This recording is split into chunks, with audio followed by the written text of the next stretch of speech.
Hey guys, tonight we're stepping into a country that managed to put the first human being into space, build thousands of tanks, educate hundreds of millions of people, produce some of the greatest ballet dancers on Earth, and still occasionally leave you standing in a shop staring at an empty shelf where the sausage was supposed to be. We're talking about ordinary life in the Soviet Union. Not the Soviet Union of military parades, missile diagrams, stern men standing on top of Lenin's mausoleum, or grainy documentaries where everyone appears to be marching somewhere with a tractor. The ordinary Soviet Union. The one inside apartment blocks and crowded buses. The one with boiling kettles, tiny kitchens, winter boots drying beside radiators, jars of preserved vegetables under the table, television sets that took several seconds to wake up, and a string shopping bag hanging permanently near the door because you never knew when somebody might suddenly announce that oranges had appeared. And before we go any further, a huge, genuine thank you to the viewer who suggested tonight's topic. This is exactly the sort of subject I love, because the Soviet Union is usually discussed as an ideology, a superpower, or a geopolitical problem, when for nearly 70 years it was also simply the place where millions of people had to wake up, get dressed, find breakfast, get to work, raise children, argue with plumbers, buy socks, visit relatives, and somehow locate a decent piece of meat before somebody else's aunt got there first.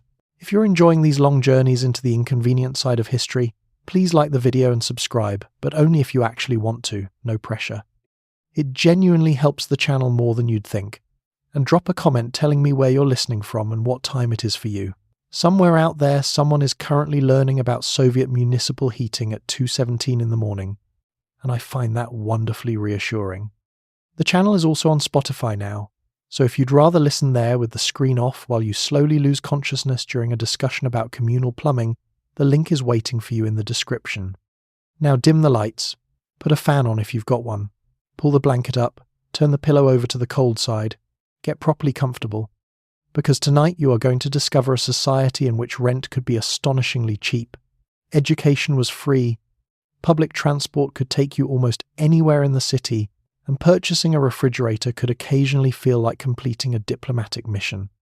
And before we begin, there is one important thing to establish. The Soviet Union existed from 1922 until 1991, across 11 time zones and eventually 15 constituent republics, containing hundreds of ethnic groups, climates ranging from Baltic rain to Central Asian desert, enormous cities, isolated villages, mining towns, collective farms, industrial centres, and places where winter arrived in October and seemed personally offended by spring.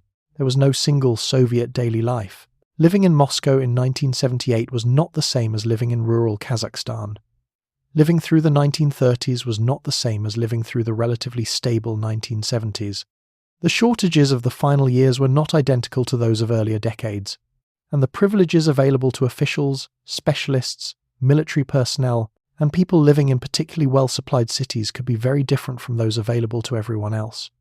So tonight, rather than pretending nearly 7 decades were one extremely long Tuesday, we're going to use the late 1970s as our main landing point, when Soviet urban life had settled into many of the routines people now associate with the mature USSR.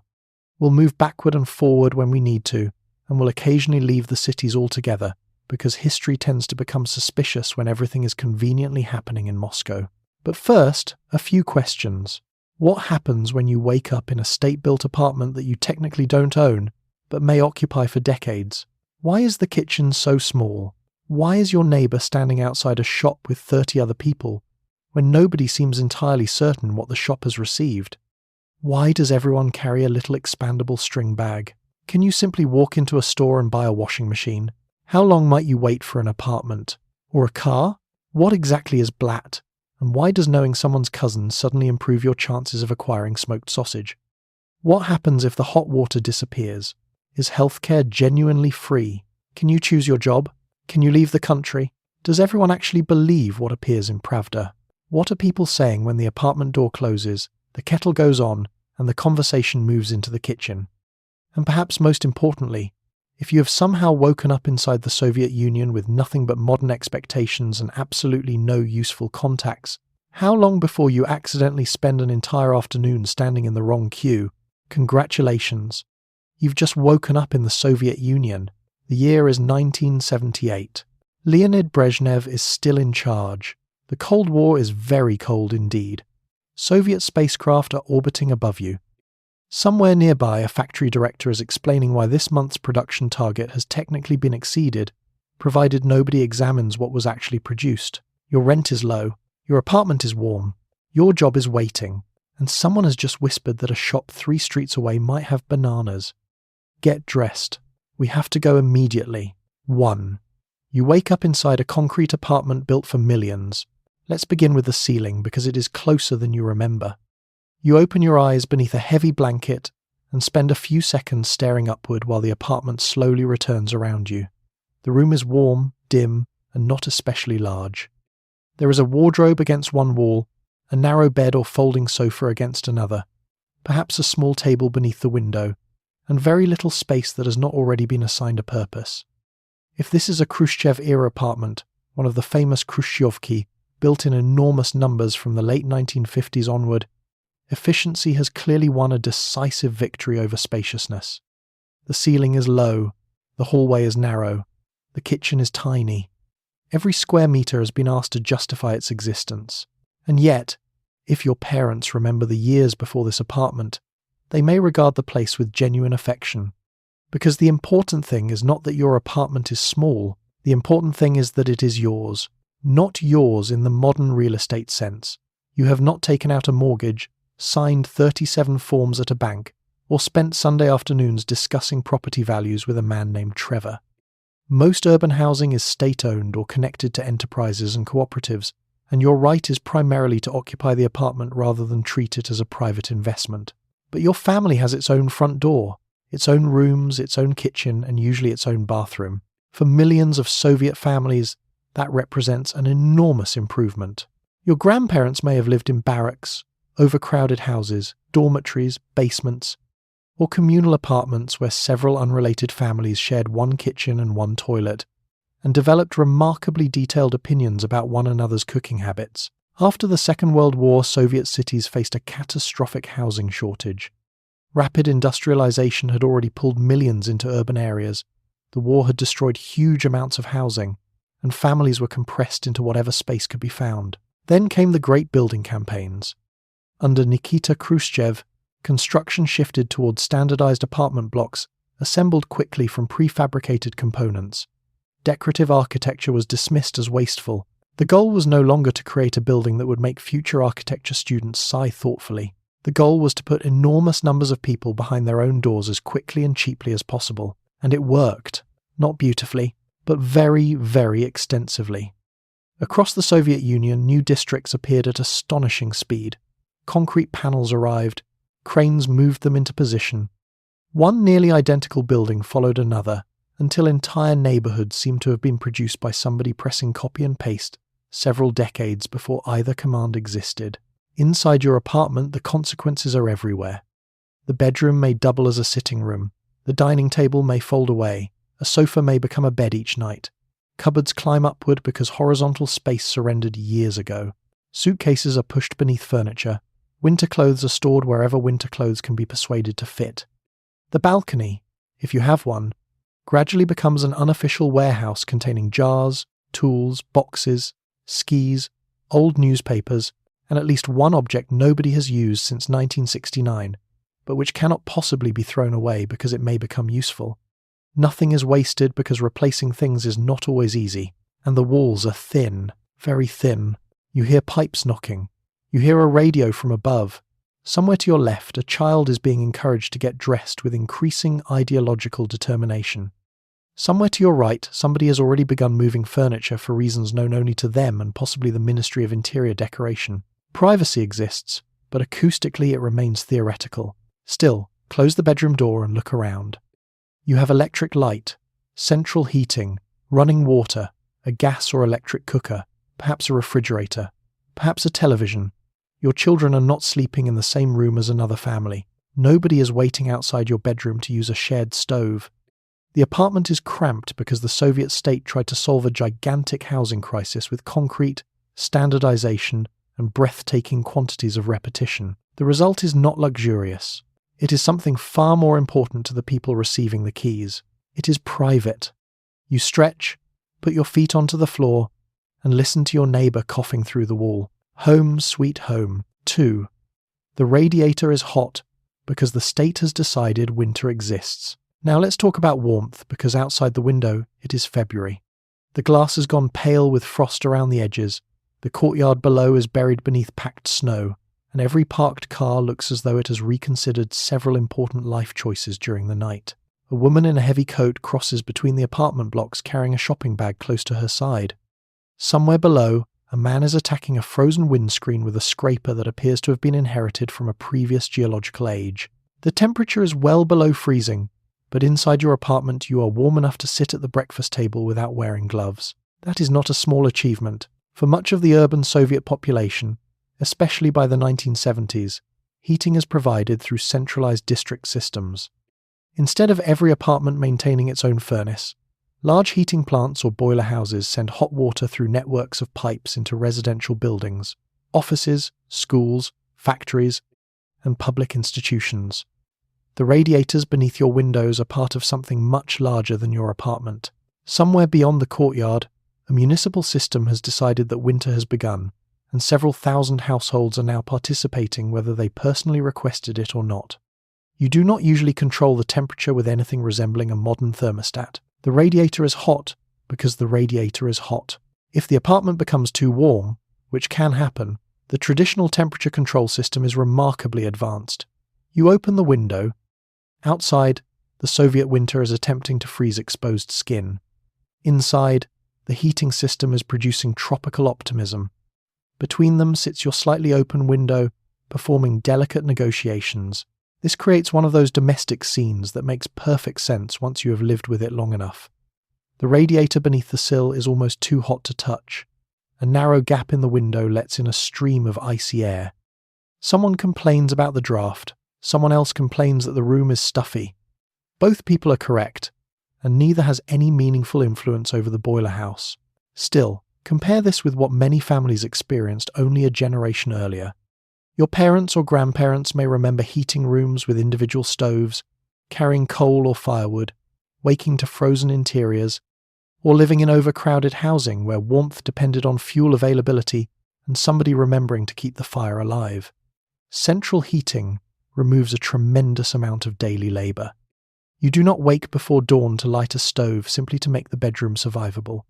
You do not spend the morning hauling fuel upstairs. Heat simply arrives through the wall. When it works, and this is where gratitude meets bureaucracy, a leak somewhere in the building can turn a pleasant morning into a committee problem. Pipes can fail, radiators can develop strange noises. Repairs may require visits from municipal maintenance workers whose arrival time exists less as an appointment and more as a philosophical possibility. You report the problem, somebody writes it down. Another person may eventually appear carrying tools and the weary confidence of a man who has already repaired 17 identical radiators this week. If the heating fails during serious winter weather, however, the matter becomes urgent very quickly. Soviet cities are built on the assumption that these centralized systems will keep operating. Apartments designed around reliable district heating are not necessarily equipped with convenient alternatives. You cannot simply walk into the hallway and discover a decorative fireplace waiting patiently for national infrastructure to disappoint you. Fortunately, most of the time the pipes remain hot. The heating system also shapes the atmosphere of the apartment in ways you barely notice anymore. Wet mittens are placed near the radiator. Children's boots dry beside it. Socks appear over pipes in arrangements no architect intended. A glass jar may sit nearby because somebody has decided warmth will help something ferment. The radiator becomes part heater, part clothes dryer, part shelf, and part mildly dangerous piece of domestic furniture. You place your hand close to it and feel the steady heat. Outside, February is waiting with considerable confidence. Inside, you are wearing a shirt. The Soviet Union has many administrative shortcomings, but for the moment it has successfully defeated winter in your bedroom. Try not to open the window too far. 3. The bathroom works, which already makes your grandparents jealous. It's morning, and eventually you have to leave the warm bedroom and deal with your own face. You shuffle down the narrow hallway toward the bathroom, open the door, and discover a room so compact that almost every object can be reached without significantly changing position. There is a bathtub pressed against one wall, a sink beside it, a toilet nearby, exposed pipes running wherever the pipes were most economically persuaded to run, and perhaps a little mirrored cabinet containing toothpaste, shaving equipment, soap, medicines, and several objects nobody has thrown away because they still appear vaguely medical. It is not luxurious, but there is running water. That matters enormously. If your grandparents grew up in a village, workers' barracks, an older communal apartment, or one of the overcrowded urban homes of the early Soviet decades, the ability to turn a tap inside your own flat and receive water would still feel faintly miraculous. Millions of Soviet citizens had spent earlier parts of their lives carrying water from wells, courtyard pumps, communal taps, or shared washrooms. Even in cities, private bathrooms were far from universal for much of the 20th century. Now you turn the tap, water appears, nobody has carried it upstairs in a bucket. Already, civilization is showing off. By the 1970s, millions of newly built Soviet apartments include their own bathrooms, and this is one of the most meaningful improvements delivered by the enormous post-war housing programs. The room may be small enough that closing the door requires minor negotiation with your knees, but it belongs to your household.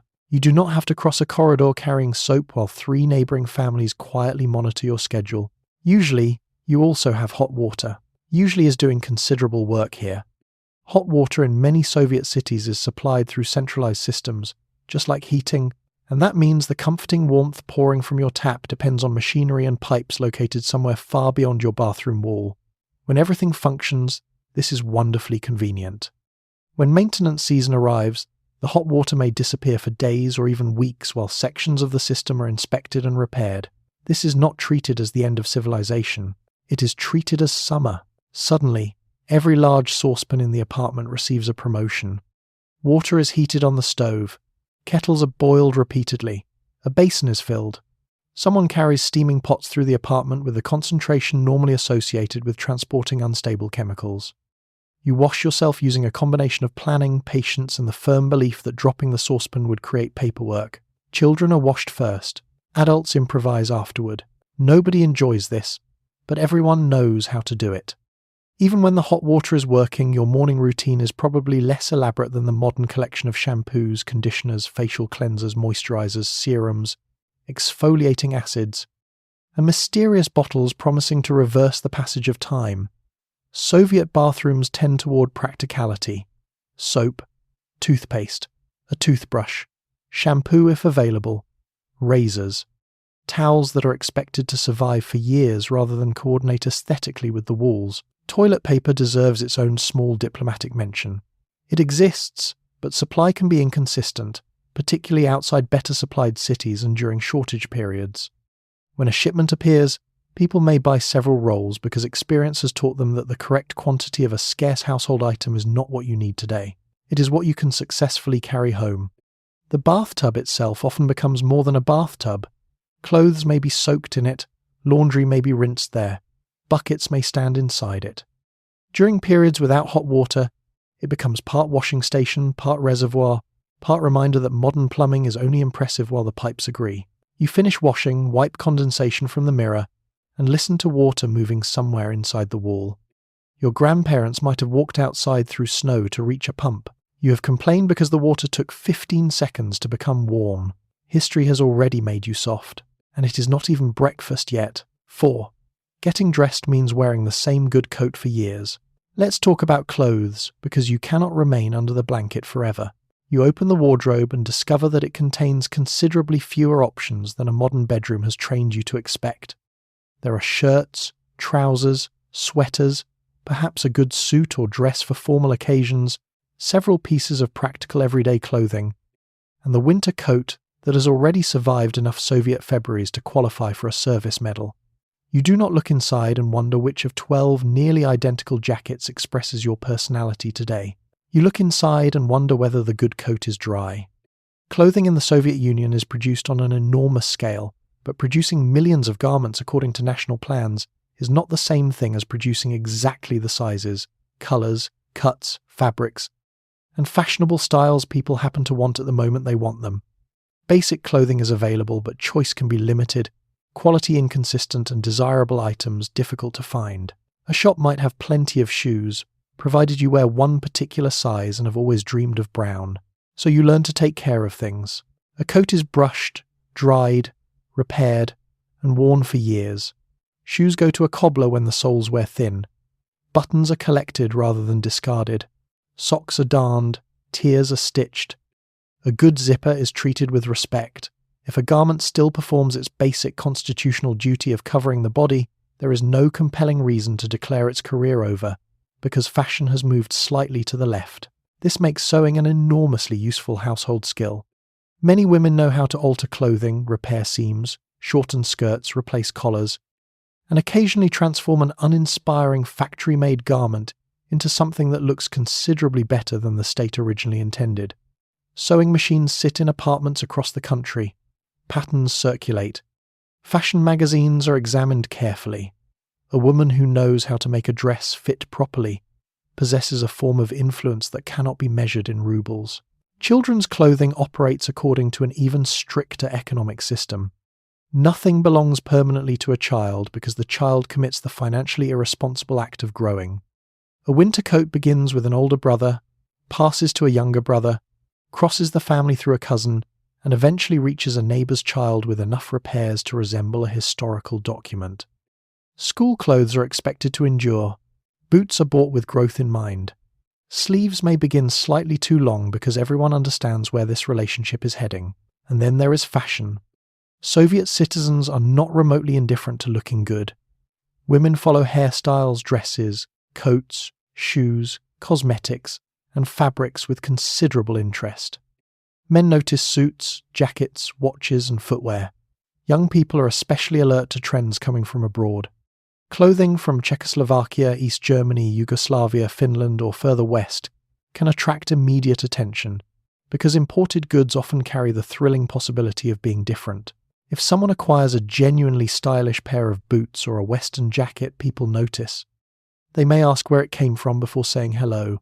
This does not mean everyone walks around dressed identically in grey wool beneath a light snowfall of ideology. Soviet streets are full of colour, personal taste, regional styles, homemade clothing, uniforms, fashionable young people, elderly women in headscarves, workers in practical coats, and professionals dressed carefully for the office. The difference is that obtaining exactly what you want can require patience, luck, connections, or creative alteration. Winter adds another layer of practicality. You need proper boots, gloves, a hat, a scarf, and a coat capable of negotiating with temperatures that clearly have no respect for human rights. Fashion is welcome, but frostbite has a stronger argument. You finally button your coat and look at yourself in the mirror. It may not be new. It may not be imported. It may already have been repaired twice. But it is warm, it fits, and the zipper still works. In February, that is haute couture. 5. Breakfast is tea, bread, butter, and whatever you successfully acquired yesterday. It's breakfast. You sit down at the little kitchen table while the kettle begins to make its familiar low noise on the stove. The table is not large. Nothing in this kitchen is large. There may be a loaf of dark rye bread, a small dish of butter, perhaps cheese, boiled eggs, porridge, tvorog, or a few slices of sausage if yesterday's shopping expedition ended particularly well. Tea is almost certainly involved. Strong black tea, poured into cups or glasses, sweetened with sugar if you have it, and consumed with the seriousness of a beverage that has been helping people tolerate mornings for generations. Breakfast depends partly on what is available, partly on where you live, and partly on what somebody in the family successfully carried home the previous day. This is an important distinction. You do not necessarily wake up, decide that you would like ham, and then walk into a shop confident that ham has also decided to participate. Basic foods such as bread, cereals, potatoes, dairy products, and other staples are generally central to the Soviet diet and heavily subsidized. Bread in particular is cheap, filling, and treated with considerable respect. Older relatives remember periods when food was far less secure, including wartime devastation and the severe shortages that followed it. Throwing bread away can therefore feel almost morally offensive. A child leaving a crust on the plate may receive a short lecture from somebody who survived a historical event considerably worse than breakfast. You eat the crust. The bread itself varies by region, but dark rye loaves are especially familiar across much of the Soviet Union. They are dense, slightly sour, and substantial enough to make modern sliced white bread look emotionally unprepared for winter. You spread butter over a piece if butter is available. Perhaps you add cheese or kolbasa, the broad family of sausages that occupies a particularly important place in Soviet food culture. Good sausage can inspire remarkable enthusiasm. Certain varieties become so desirable that people remember where and when they found them years later with the precision normally reserved for weddings. If you have doctor's sausage, doktorskaya kolbasa, on the table, breakfast feels respectable. Originally developed in the 1930s as a mild-cooked sausage intended as nourishing food, it becomes an everyday favourite. By the later Soviet decades, however, desirable meat products can be difficult to obtain in some places. Supply varies enormously between cities and republics. Moscow is often much better supplied than smaller towns. Some regions experience chronic shortages of particular foods, while others have better access. So the sausage on your plate may represent yesterday's luck. Perhaps someone heard that a shipment had arrived. Perhaps your mother joined the queue. Perhaps your colleague knew which shop still had some. Breakfast, therefore, contains a small amount of logistics. There might also be kasha, the broad Soviet universe of cooked grains. Buckwheat is common, as are semolina, millet, oats, and other cereals. Kasha is inexpensive, filling, warm, and perfectly designed for mornings when the temperature outside is attempting to remove your fingers. Then there are preserves. A Soviet pantry can contain an impressive amount of summer trapped inside glass jars. Jam, pickled cucumbers, tomatoes, mushrooms, preserved berries, compotes, and vegetables may have been prepared months earlier by your family at home or at the dacha. These jars are not decorative nostalgia, they are practical insurance against winter and irregular supply. Grandmothers approach preserving season with military seriousness. You may also have sour cream, cottage cheese, or kefir, depending on availability and household preference. Dairy products are widely consumed, although obtaining exactly the item you want can still involve timing. And then there is tea. The kettle finally boils. You pour the water, sit back, and wrap your hands around the warm cup. Outside, people are already heading toward buses and factories. Somewhere a shop is opening. Somewhere else, somebody has discovered that oranges have arrived and is preparing to alter the entire family's schedule. But for a few quiet minutes, none of that matters. You have hot tea, bread, butter, and perhaps 2 slices of sausage. By Soviet breakfast standards, you are doing extremely well. Do not eat the 3rd slice. Someone is saving it for tomorrow. 6. The queue is not an inconvenience, it is an information network. Now we need groceries. You step outside into the cold, past the entrance of your apartment block, and almost immediately encounter one of the most recognizable institutions of everyday Soviet life. A queue. Not necessarily a dramatic queue. Nobody is panicking. Nobody is waving ration cards. There is simply a line of people standing outside or inside a shop with the patient, slightly suspicious posture of citizens who believe something worthwhile may be happening at the front. The important thing is that you do not yet know what they are waiting for. This is not a reason to keep walking. It is a reason to join.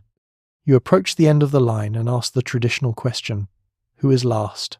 Someone raises a hand, nods, or identifies themselves without enthusiasm.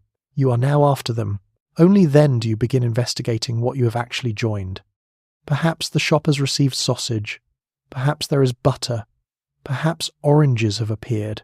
Perhaps somebody heard that a shipment of children's boots came in this morning, and the information has spread through the neighbourhood faster than any official announcement could possibly manage. The queue is therefore doing 2 jobs at once. It is organising access to goods, and it is transmitting intelligence.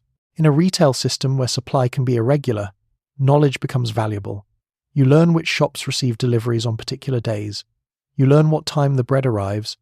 You learn that the grocery near the tram stop is better for dairy products, while the department store across town occasionally receives imported shoes. You learn which sales assistants are helpful, which counters move quickly, and which queue has been standing still for 20 minutes because somebody at the front has begun an argument involving 3 kilograms of sausage and a receipt. This knowledge is rarely written down. It circulates through people. At work, someone leans toward you and says they heard coffee has appeared near the station. On the bus, 2 women discuss where children's tights were seen yesterday. A neighbour knocks on your door because she has learned that a shop several streets away has fresh meat. This is not gossip, this is logistics. And once you are in the queue, leaving it does not necessarily mean losing your place. There is a sophisticated social system for this. You establish who is directly ahead of you and who comes after. Then, if necessary, you disappear briefly to investigate another shop. When you return, the line remembers you, at least ideally. This means an experienced shopper can maintain positions in more than one queue at the same time, moving between them with the calm, tactical awareness of an air traffic controller. A beginner sees people waiting. An expert sees options. Naturally, this system also produces arguments. Someone returns after being away too long. Someone claims they were standing there earlier. Someone appears to have inserted a relative. Someone at the front decides to purchase enough of the newly arrived product to feed a military district. Voices rise. Elderly women become involved. This is rarely good news for the accused. The babushka in a Soviet queue is not merely another customer. She may possess decades of experience, perfect memory, and the moral confidence of someone who has survived war, reconstruction, 3 general secretaries, and several generations of people trying to skip in front of her. You do not challenge her casually. Eventually the line moves. Inside the shop you may encounter another peculiarity. In many traditional Soviet stores you do not simply pick up goods and carry them to one checkout. Depending on the shop, you may first identify what you want at the counter, receive a price or ticket, pay at a separate cash desk, then return with the receipt to collect the item. So even after winning the queue, there may be another queue. The Soviet consumer experience occasionally contains levels. Still, the system is not constant misery. People talk, they exchange recipes, neighborhood news, complaints, jokes, advice, and information about what has appeared elsewhere. Friendships form, tempers flare and settle. Somebody holds your place while you run to another counter. Somebody tells you not to bother waiting because only 3 boxes remain. By the time you reach the front, you know where one woman's son works, whose husband has the flu, which shop may have fish tomorrow, and why nobody trusts the new manager of the vegetable store. You came for groceries. You have received a community bulletin. And with any luck, 2 kilograms of oranges. 7. The shop has plenty of shelves and not necessarily what you need. Let's go inside the grocery shop. The first thing you notice is that there is no dramatic sense of crisis. Nobody is sprinting through the aisles. Nobody is fighting over the final cabbage. The shop looks ordinary enough.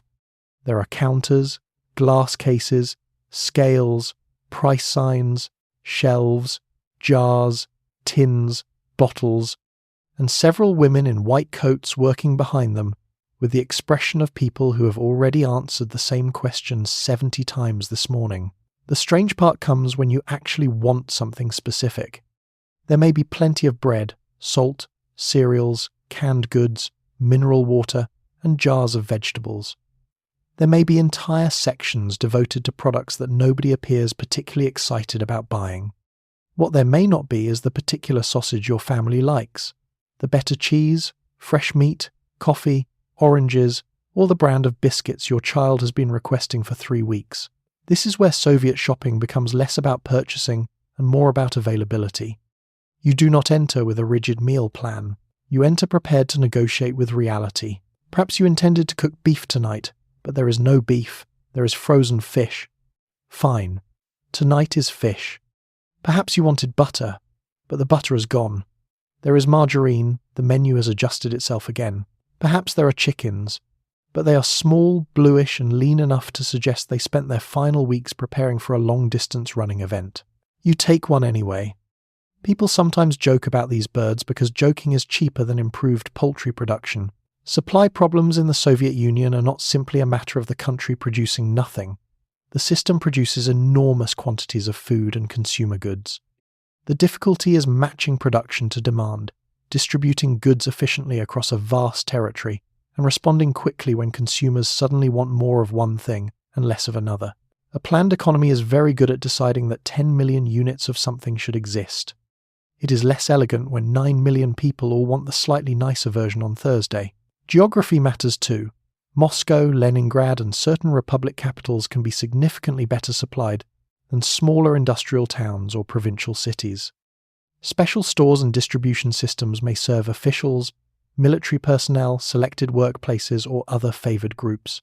Elsewhere, People travel considerable distances to buy things that are difficult to find locally. This creates a peculiar form of domestic tourism. You visit Moscow, you see Red Square, you buy sausage. In some towns, people take trains into larger cities specifically to shop, returning home with bags full of food and household goods. What looks to an outsider like excessive purchasing may simply be rational preparation. If you have found a scarce product today, there is no guarantee that the shop will have it next week. So you buy several, not because you are greedy, because you possess memory. The layout of the shop may also slow things down. In many stores, goods sit behind counters rather than waiting for you to pick them up yourself. You tell the clerk what you want. She weighs it. You may receive a slip showing the price. You take that to the cashier, pay, receive a receipt, and return to the original counter to collect the product. This system works. It simply requires you to visit the same piece of cheese several times before it becomes legally yours. The sales clerk herself occupies an unusual position. In a shortage economy, the person standing between you and a desirable product has influence. A helpful clerk may tell regular customers when deliveries usually arrive. A less helpful one may answer every question with a facial expression suggesting that your interest in food has personally inconvenienced her. You learn not to irritate the woman who knows what is under the counter, and there may indeed be something under the counter. Goods can sometimes be set aside for regular customers, friends, colleagues, or people connected through favours. The boundary between ordinary helpfulness and preferential access can become wonderfully flexible. Meanwhile, the shelves remain calm. A pyramid of canned peas stands untouched. Several jars of something involving marrow stare confidently into the middle distance. Nobody needs them. At the far counter, however, someone whispers that smoked sausage has just been brought out. Every head turns. You abandon the peas immediately. The Soviet shop has everything necessary for a quiet afternoon. Unfortunately, everyone has just discovered the same sausage. 8. Your little string bag is ready for economic opportunity. This is a good moment to admire the avoska. It does not look impressive. In fact, when empty, it looks like something you might accidentally throw away. A loose net of string with 2 handles, folded into a bundle small enough to disappear into a coat pocket, handbag, desk drawer, or the mysterious domestic region beside the front door where Soviet households keep objects that may suddenly become important. And the avoska may suddenly become very important. Its great advantage is that you can carry it everywhere without really noticing it. Then, without warning, somebody at work leans across the desk and says that oranges have appeared at the shop near the metro station. Everything changes. You do not say, "Wonderful, I'll pick some up later." Later is a dangerous concept. You stand up, you take the avoska, you go. The name itself carries the spirit of the object. Avos is an old Russian expression connected with hopeful uncertainty. Something like perhaps, maybe, or with any luck. The avoska is therefore not merely a shopping bag, it is a physical expression of cautious optimism. Perhaps something will be available. Perhaps you will encounter sausage. Perhaps somebody will sell canned fish. Perhaps the department store will unexpectedly receive children's shoes in exactly the size your daughter needs. You do not know. That is why you brought the bag. In a retail system where desirable goods can appear irregularly, preparedness matters. A modern shopper often decides what to buy before leaving home. You may do the opposite.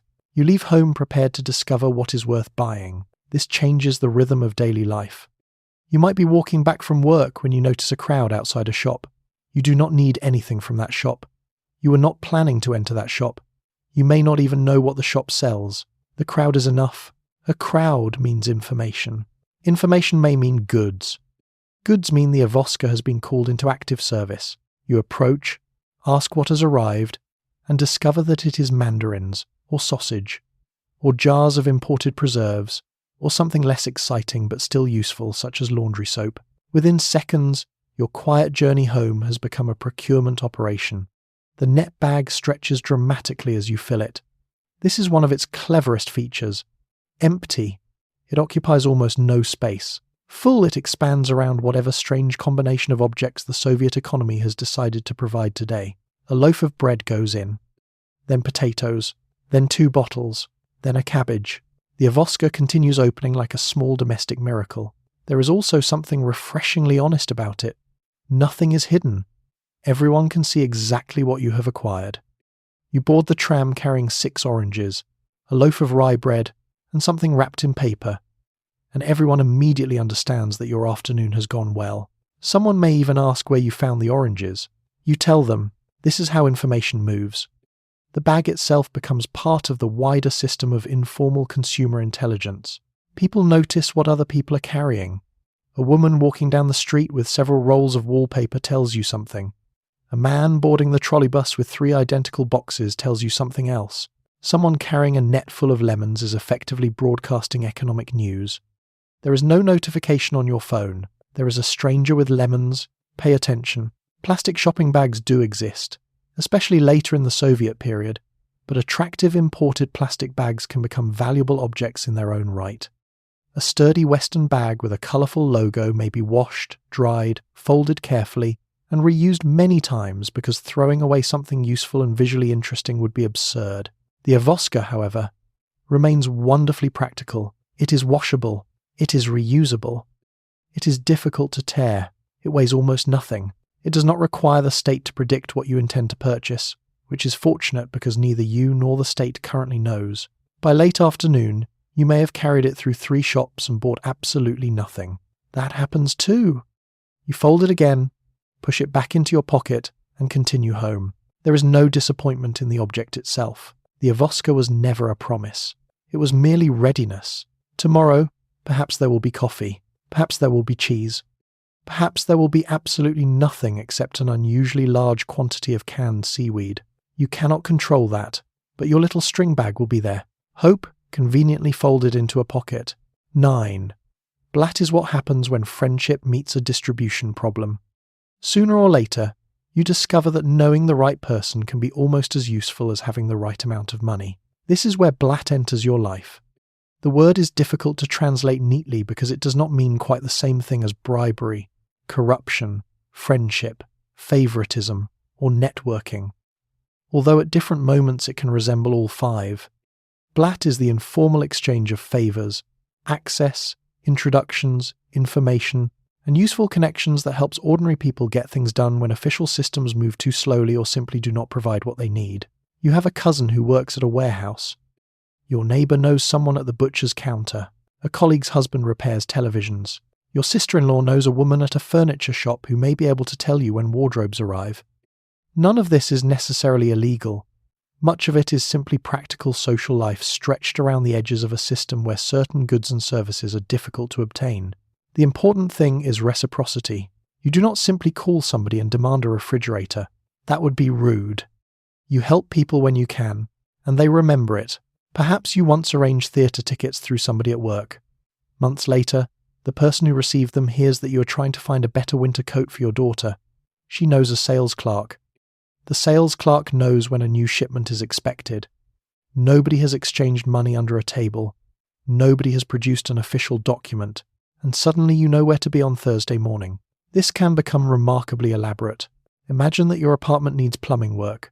Official maintenance may eventually send someone, but eventually is not a date recognized by the calendar. Your colleague knows a plumber whose brother needs help finding spare parts for his car.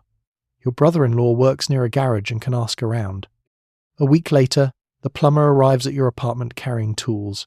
The car has acquired something vaguely metallic and important, and everyone involved feels that the world has become slightly more manageable. No money may have changed hands. The economy has still moved. Blat thrives because shortages do not only involve objects.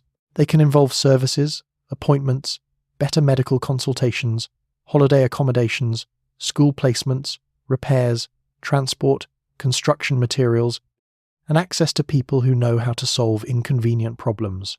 The formal system says you should wait your turn. The informal system says your aunt knows someone. For ordinary people, this is often less about greed than about uncertainty. If a product is reliably available in every shop, there is little reason to cultivate a complicated chain of favours to obtain it. But if good sausage appears unpredictably, if furniture takes months to find, or if a mechanic can save you weeks of waiting, personal relationships become economically useful. Of course, this produces inequality of its own. Some people have better connections than others. A factory director, senior official, doctor, shop manager, or person working in distribution may have access to networks far more powerful than those of an ordinary clerk. Certain professions become unexpectedly influential simply because they control desirable goods or services. A butcher can be socially important. A dentist can be extremely popular. A person who works in a shop selling imported shoes may discover relatives they did not know existed. And everyone understands the etiquette. You do not describe blat too openly as a system because officially the proper channels should work. You frame things as favours between acquaintances. Somebody is helping somebody. A friend has put in a word. A cousin knows a person. It remains personal even when almost everyone recognises the larger pattern. This can make Soviet social life intensely interconnected. Maintaining relationships matters. Birthdays matter. Small gifts matter. Helping someone move furniture may one day become surprisingly relevant to your ability to acquire a washing machine. You cannot calculate all of this in advance. You simply try not to be useless to everyone you know, and that is perhaps the quiet genius of blat. It turns social goodwill into an emergency reserve. You still need rubles. You still need patience. But if your friend's cousin happens to work behind the correct counter, patience suddenly becomes much less important. 10. The bus arrives full because everyone else also has a job. Now it's time to go to work. You leave the apartment, pull the heavy entrance door closed behind you, and step into a courtyard already busy with people moving in roughly the same direction. Children are heading towards school. Someone is dragging a small child toward kindergarten with the determined expression of a person who has already lost one mitten. Men and women in winter coats cross the packed snow toward tram stops, bus stops, trolleybus wires and metro entrances. The Soviet city is awake, and almost everybody appears to have somewhere they are expected to be. This is not accidental. Work occupies an enormous place in Soviet life. The state guarantees employment in principle, while able-bodied adults are also expected to work. Officially, unemployment has been eliminated. Jobs are assigned, advertised, transferred between enterprises, and sometimes found through personal connections, but the idea that a healthy working-age adult might simply spend months looking for employment is outside the normal structure of society, which means that at 8 in the morning, everyone else has had exactly the same idea you have. The bus arrives. It is already full. This does not mean you wait for the next one. You get on. There is an art to boarding crowded Soviet public transport, particularly in winter. Everyone is wearing coats thick enough to survive artillery. Bags occupy additional territory. Someone has a briefcase. Someone else has groceries they acquired before work through logistical brilliance you can only admire. A grandmother near the door is holding a parcel wrapped in paper and somehow remains completely immovable while 40 other people rearrange themselves around her. You climb aboard and immediately lose any clear understanding of where your body ends. Personal space becomes theoretical. The doors close. You are now part of the bus. Fortunately, Soviet cities invest heavily in public transport. Buses, trams, trolleybuses, suburban trains and metro systems move enormous numbers of people at very low fares. Private cars exist, but ownership remains limited compared with Western countries. So public transport is not merely an option for people who happen to prefer it. For millions, it is how ordinary urban life functions. In Moscow, the metro is particularly impressive. Stations descend deep beneath the city, some decorated with marble, mosaics, chandeliers, sculptures, and enough architectural confidence to make your morning commute resemble an underground palace. The Soviet government intended major metro stations to demonstrate what public infrastructure could look like when built as monuments to ordinary people. You may be an ordinary person. The chandelier is still excellent. Of course, grandeur does not guarantee seating. During rush hour, trains arrive every few minutes and swallow crowds from the platform. You step inside, hold a rail, and find yourself facing a stranger at a distance modern etiquette would normally reserve for dentistry. Nobody seems particularly bothered. People read newspapers, someone studies a book, a student reviews notes, an exhausted factory worker closes his eyes while remaining miraculously upright. Older passengers are offered seats according to a social code that is generally understood, though occasionally tested by a young man who has suddenly become intensely fascinated by something outside the window. On a metro train, underground, convincing. If you are riding a bus or trolleybus, payment may involve buying a ticket and punching it yourself with a mechanical device. Conductors exist on some routes and periods, while other systems depend on passengers following the rules. Fares are cheap enough that avoiding them requires a level of criminal ambition wildly disproportionate to the savings. The journey also gives you your first daily survey of the city. Apartment blocks pass outside the windows, factories appear behind walls, red banners hang across streets, shops are opening, workers sweep snow from pavements. A queue has already formed somewhere, naturally. Perhaps you make a mental note to investigate it on the way home. Your commute may take 20 minutes. It may take an hour. Housing has expanded rapidly into enormous new districts at the edges of cities, while workplaces can be somewhere entirely different, so millions of people make these journeys every day. And despite the crowding, the system works remarkably well for its central purpose. It gets huge numbers of people to work cheaply. You finally reach your stop and begin the delicate operation of escaping. You say that you are getting off. People shift. The crowd parts just enough. You emerge onto the pavement slightly warmer, somewhat compressed, and absolutely certain that the stranger behind you now knows the exact shape of your winter coat. The bus pulls away. Your workplace is ahead. Congratulations. You have survived rush hour. Now you only have 8 hours of socialism before doing it again. 11. Your job is secure, although your enthusiasm is technically optional. Let's talk about work, because officially this is a worker's state, and therefore work is not simply what you do. It is what the entire political system claims to be built around. Factories appear on posters, miners become heroes, engineers are praised, agricultural workers are celebrated. Children are taught that productive labour is honourable, socially necessary, and part of the great collective project. The hammer is literally on the flag. Subtlety has left the building. For you, this means that having a job is not merely useful. It is expected. By the 1970s, conventional unemployment is extremely low. The Soviet system guarantees the right to work, but it also treats employment as a civic obligation. An able-bodied adult who simply refuses to work for long periods can attract official attention, because the state has constructed an economy in which everyone is supposed to contribute. So you generally have a job. Whether you particularly love that job is another matter. Perhaps you work in a factory producing machine parts. Perhaps you are a teacher, nurse, engineer, bookkeeper, tram driver, mechanic, laboratory technician, shop assistant, construction worker, or clerk. The Soviet Union trains enormous numbers of specialists, and education is closely linked to employment. If you graduate from a university or technical institute, you may receive an official job placement, sending you to an enterprise or region where your skills are considered necessary. This can be reassuring. You do not finish your degree and immediately discover that every employer requires 5 years of experience for an entry-level position. The state has somewhere for you. Unfortunately, somewhere maybe 3,000 kilometers away. For many workers, employment provides more than wages. Your enterprise can be tied to housing, childcare, holidays, medical services, access to sanatoria, sports facilities, clubs, and sometimes scarce consumer goods. The workplace is not merely the building where you spend 8 hours. It can become an entire social ecosystem. Your colleagues know your spouse. They know your children. They know when you were ill last month. They definitely know why you argued with the department supervisor on Tuesday. Leaving a workplace can therefore mean leaving considerably more than a desk. The security of employment also changes behaviour inside the workplace. Managers cannot always simply dismiss workers with the ease found in more flexible labour markets. Chronic absenteeism, drunkenness, or serious misconduct can still create consequences, but ordinary poor performance may be tolerated for surprisingly long periods. This creates characters.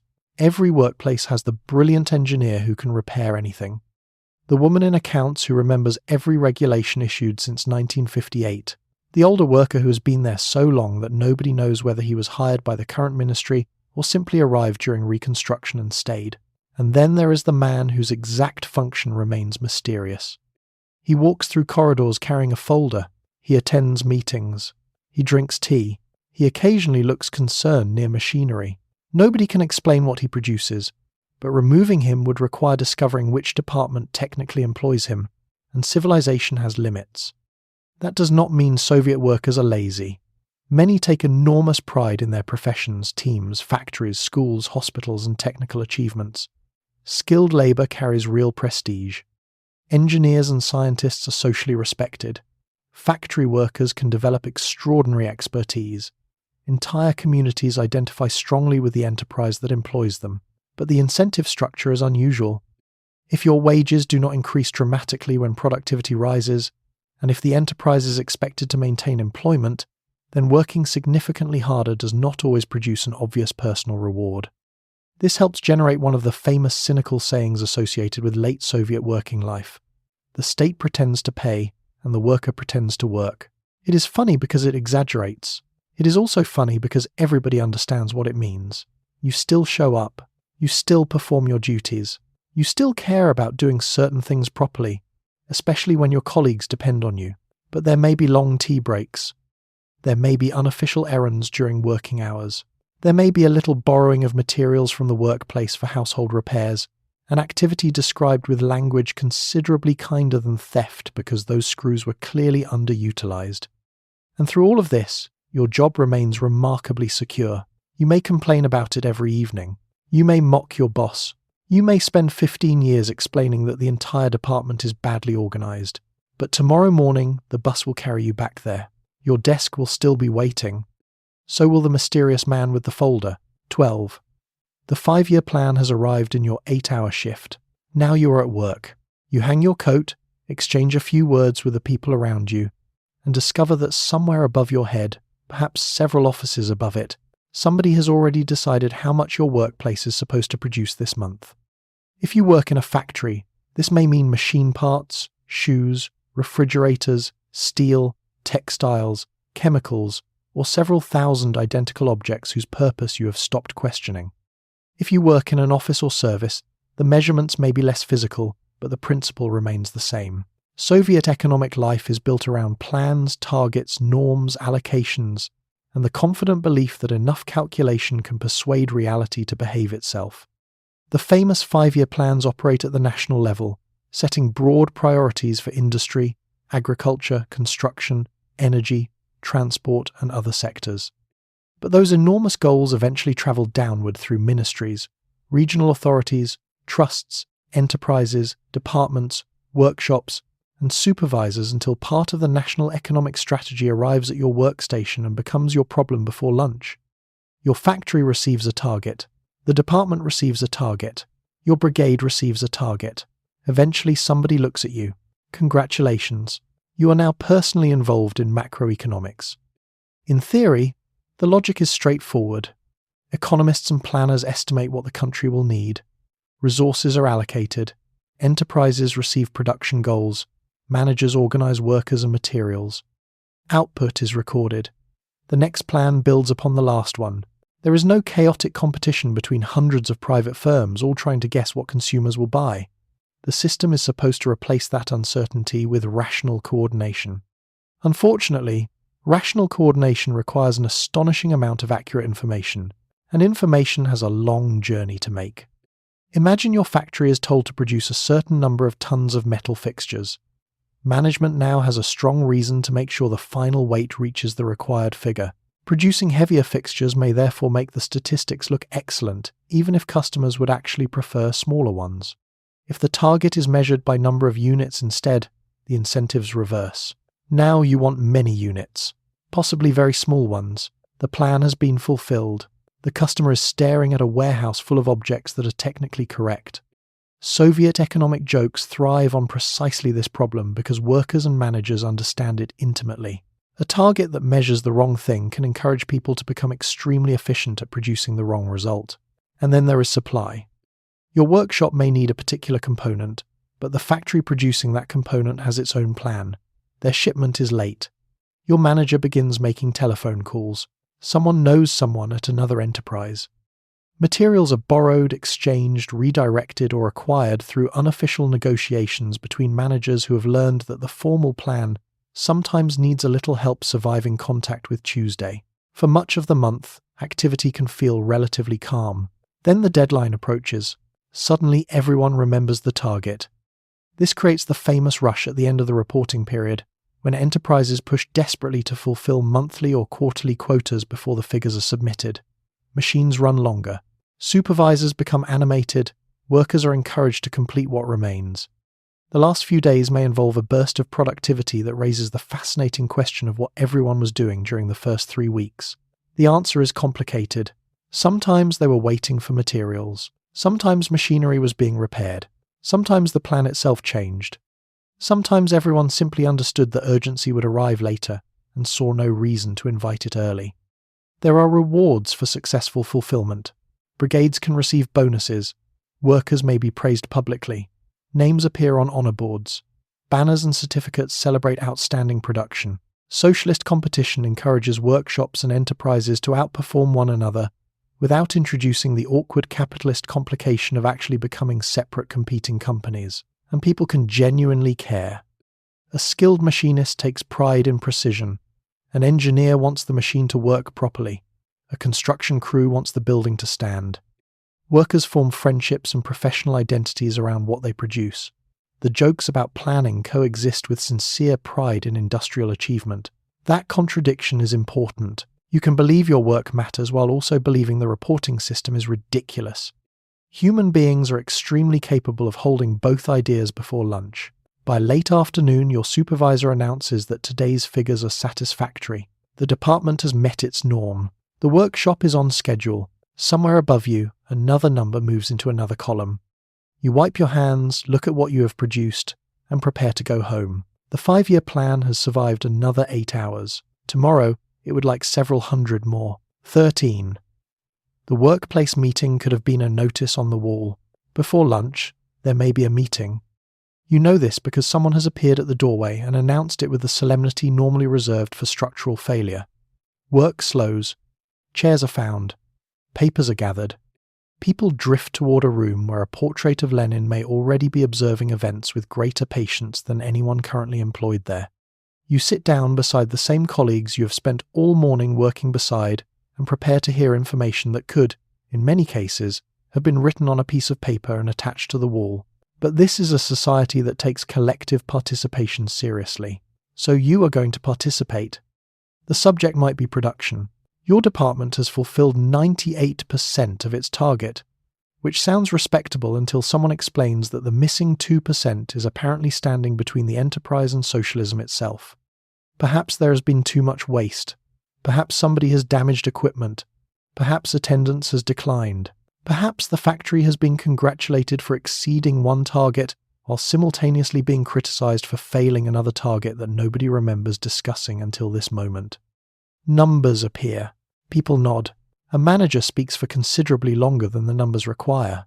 Then someone from the trade union committee may say a few words. Soviet trade unions operate very differently from independent unions in capitalist economies. Their role is not primarily to confront the state employer because the state officially represents the workers already, which creates an interesting situation in which the worker, employer, and institution protecting the worker are all theoretically part of the same large family. In practice, unions can help administer holidays, benefits, housing questions, workplace welfare, cultural events, and access to sanatoria. They can raise certain grievances, but they are not independent opposition organizations preparing to shut down the factory until management surrenders. The revolution has solved the conflict between labor and capital. You still cannot get the locker room shower repaired. There may also be political information. A party official or designated speaker discusses an international event, a recent speech, an anniversary, or some achievement that everyone is expected to understand in the appropriate ideological context. If you are a Communist Party member, additional meetings may occupy part of your life. If you are younger, Komsomol activities may have performed a similar function earlier. Not everyone in the room is secretly furious. That is too simple. Some people are sincere believers, some are proud party members, some genuinely value collective discussion and take public responsibilities seriously. Others are less interested in ideology but understand that attendance is expected. Still others have perfected the ancient human skill of appearing thoughtful while planning dinner. You can usually identify this person by the distant expression. He is physically considering agricultural output in Ukraine. Spiritually, he is wondering whether there are potatoes at home. Then comes criticism. Soviet workplaces formally encourage criticism and self-criticism, although the safe boundaries of criticism are important. You may criticize inefficiency, poor organization, lateness, waste, sloppy work, or an individual manager who has become particularly irritating. The larger political structure is a different matter, so people become skilled at speaking within the permitted frame. Comrade Ivanov has not failed because the system is poorly designed. Comrade Ivanov has displayed insufficient responsibility toward the system. This is much tidier. Occasionally, meetings become genuinely useful. A worker raises a real safety concern. Someone asks why protective clothing has not arrived. A mother wants to know what is happening with childcare. Employees discuss holiday schedules, housing allocations, bonuses, or workplace conditions. Suddenly, everyone is awake. Housing will do that. If your enterprise controls access to apartments, holiday places, consumer goods, or other benefits, committee decisions can affect your life far beyond the factory gate. The man reading the minutes may therefore be discussing something considerably more important than production statistics. But eventually the meeting begins approaching its natural conclusion. This does not mean it ends. One final speaker rises. There is always one final speaker. He agrees with the previous speaker but would like to add several points. You watch the clock. The canteen is serving lunch. This is now a matter of national importance. At last, chairs scrape backward. Papers close. Everyone stands. The meeting has successfully reaffirmed collective responsibility, identified shortcomings, recognized achievements, and consumed 43 minutes. You return to your workstation with a clearer understanding of the enterprise's priorities. Mostly, you understand that lunch started 8 minutes ago. 14. Lunch comes from the Stolovaya and costs almost nothing. It's lunchtime, and suddenly the Soviet system becomes extremely practical. You leave your workstation and join the flow toward the Stolovaya, the canteen attached to your factory, office, university, school, or institution. There is rarely anything mysterious about where lunch happens. You follow everyone else. Somewhere ahead, metal trays are sliding across a counter, soup is being ladled into bowls, and several hundred people are being fed with an efficiency that suggests the state has finally discovered a form of planning everyone can support. The Stolovaya is not a restaurant in the modern sense.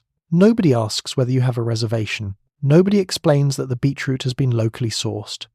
Nobody appears beside your table to describe the emotional journey of the potato. You take a tray. You get in line. The menu is usually straightforward, filling, inexpensive, and designed for people who intend to return to work rather than photograph lunch from several angles. First comes soup, perhaps borscht, with beetroot, cabbage, potato, and sometimes meat. Perhaps shki, the traditional cabbage soup. There may be pea soup, noodle soup, rasolnik with pickled cucumber, or something pale and nourishing whose exact identity becomes clearer after the second spoonful. A woman behind the counter fills your bowl with one decisive movement. This is not a negotiation. You continue. There may be a salad of cabbage, beetroot, potatoes, or carrots. Then comes the main course. A cutlet with mashed potatoes, fish with buckwheat, meatballs, sausages, stewed meat with grains, perhaps macaroni accompanied by something described simply as sauce. The food is not intended to astonish you. It is intended to keep you alive until dinner, and it is extraordinarily cheap. Workplace meals are often subsidized, either directly or through the wider system of controlled prices, making the Stolovaya one of the most practical parts of Soviet daily life. For a relatively small portion of your wage, you can eat a hot meal without bringing lunch from home, leaving the workplace, tipping anybody, or spending half your monthly salary on something served on a wooden board. Students rely on similar canteens. School children eat in them. Workers eat in them.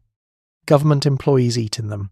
The Soviet Union has decided that feeding large groups of people efficiently is a solvable problem, provided nobody demands 12 kinds of salad dressing. Quality varies. Of course it varies. A good Stolovaya may serve genuinely satisfying food prepared by experienced cooks who know exactly how to feed hundreds of people from large pots without creating chaos.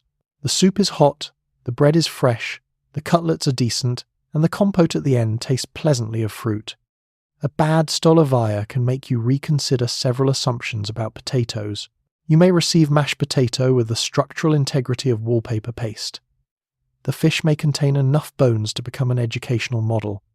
A meat cutlet can invite philosophical questions about the exact legal definition of meat. You eat it anyway. You paid almost nothing. There is bread on the table. Bread frequently performs emergency repairs to disappointing meals.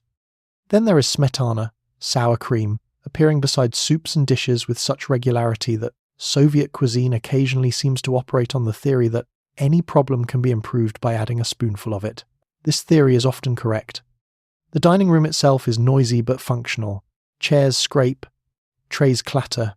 People talk about work, family, football, shopping, and whatever rumour is moving through the building today. Someone knows where shoes have appeared. Someone else is complaining about the supervisor. Two engineers are discussing a machine failure while simultaneously consuming soup at industrial speed. Lunch is social, but it has a deadline. You may have 30 minutes, perhaps longer. Nobody is settling in for an afternoon. At the end, you return the tray and possibly your dishes to a designated area. The room empties in waves as shifts and departments return to work. Your stomach is full. Your wallet has barely noticed. For all the shortages, queues, planning problems, and bureaucratic irritations surrounding Soviet consumer life, the ability to walk into a workplace canteen and receive a cheap hot lunch is something millions of people genuinely value. You have soup, potatoes, bread, tea, and enough calories to finish the afternoon. No reservation, no service charge, no waiter asking whether everything is tasting amazing. Just lunch. For once, the plan has worked beautifully. 15. Your salary is modest, but so are several things designed to ruin you. Now, let's talk about money, because the numbers can look strange from a modern perspective. Your monthly salary may not look particularly impressive if you simply convert it into another currency and stare at the result. An ordinary Soviet worker in the 1970s might earn somewhere around 150 to 200 rubles a month, depending on profession, experience, location, qualifications, bonuses, and whether the state has decided your particular form of labour deserves additional encouragement. Engineers, skilled industrial workers, miners, doctors, teachers, managers, and specialists can all sit at different points on the scale, but the important thing is what those rubles have to pay for. Your rent is extremely low. If you live in a state apartment, housing charges and utilities consume only a small fraction of the household budget compared with what many people in modern cities would consider normal. You do not sit at the kitchen table calculating whether half your salary will disappear into rent before you have bought food. The apartment may be small, the wallpaper may have opinions, the plumbing may occasionally conduct independent experiments, but the monthly payment is unlikely to destroy you. Healthcare works in much the same financial direction. You can visit the local polyclinic, see a doctor, enter a hospital, receive treatment, or have a child without expecting a large bill to arrive afterward. The quality of care varies. Equipment can lag behind the best available elsewhere, and medicines are not always easy to obtain. But the financial question is dramatically different. You do not ask the ambulance driver whether your insurance covers the journey. You are already having a bad enough day. Education is also provided by the state. Children attend school without tuition fees, and higher education is available without the enormous private cost associated with university systems elsewhere. Students may receive stipends. Textbooks and dormitory arrangements can be heavily subsidized. Again, none of this means life is financially effortless. It means the dangers are different. Public transport costs very little. A bus or metro ticket takes only a tiny part of your wage. Basic foods such as bread can be kept deliberately cheap through state pricing. Children's services, cultural activities, holiday arrangements through trade unions, and other benefits can also be subsidized. So your salary is modest, but many of the monthly expenses that terrify a modern household have been quietly reduced before your money ever reaches them. The problem comes when you have money and want to spend it. This is where Soviet economics becomes wonderfully strange. You may have saved several hundred rubles for a refrigerator and still be unable to buy a refrigerator because the problem is not price. The problem is refrigerator. You can afford the television. There is no television. You can afford better shoes.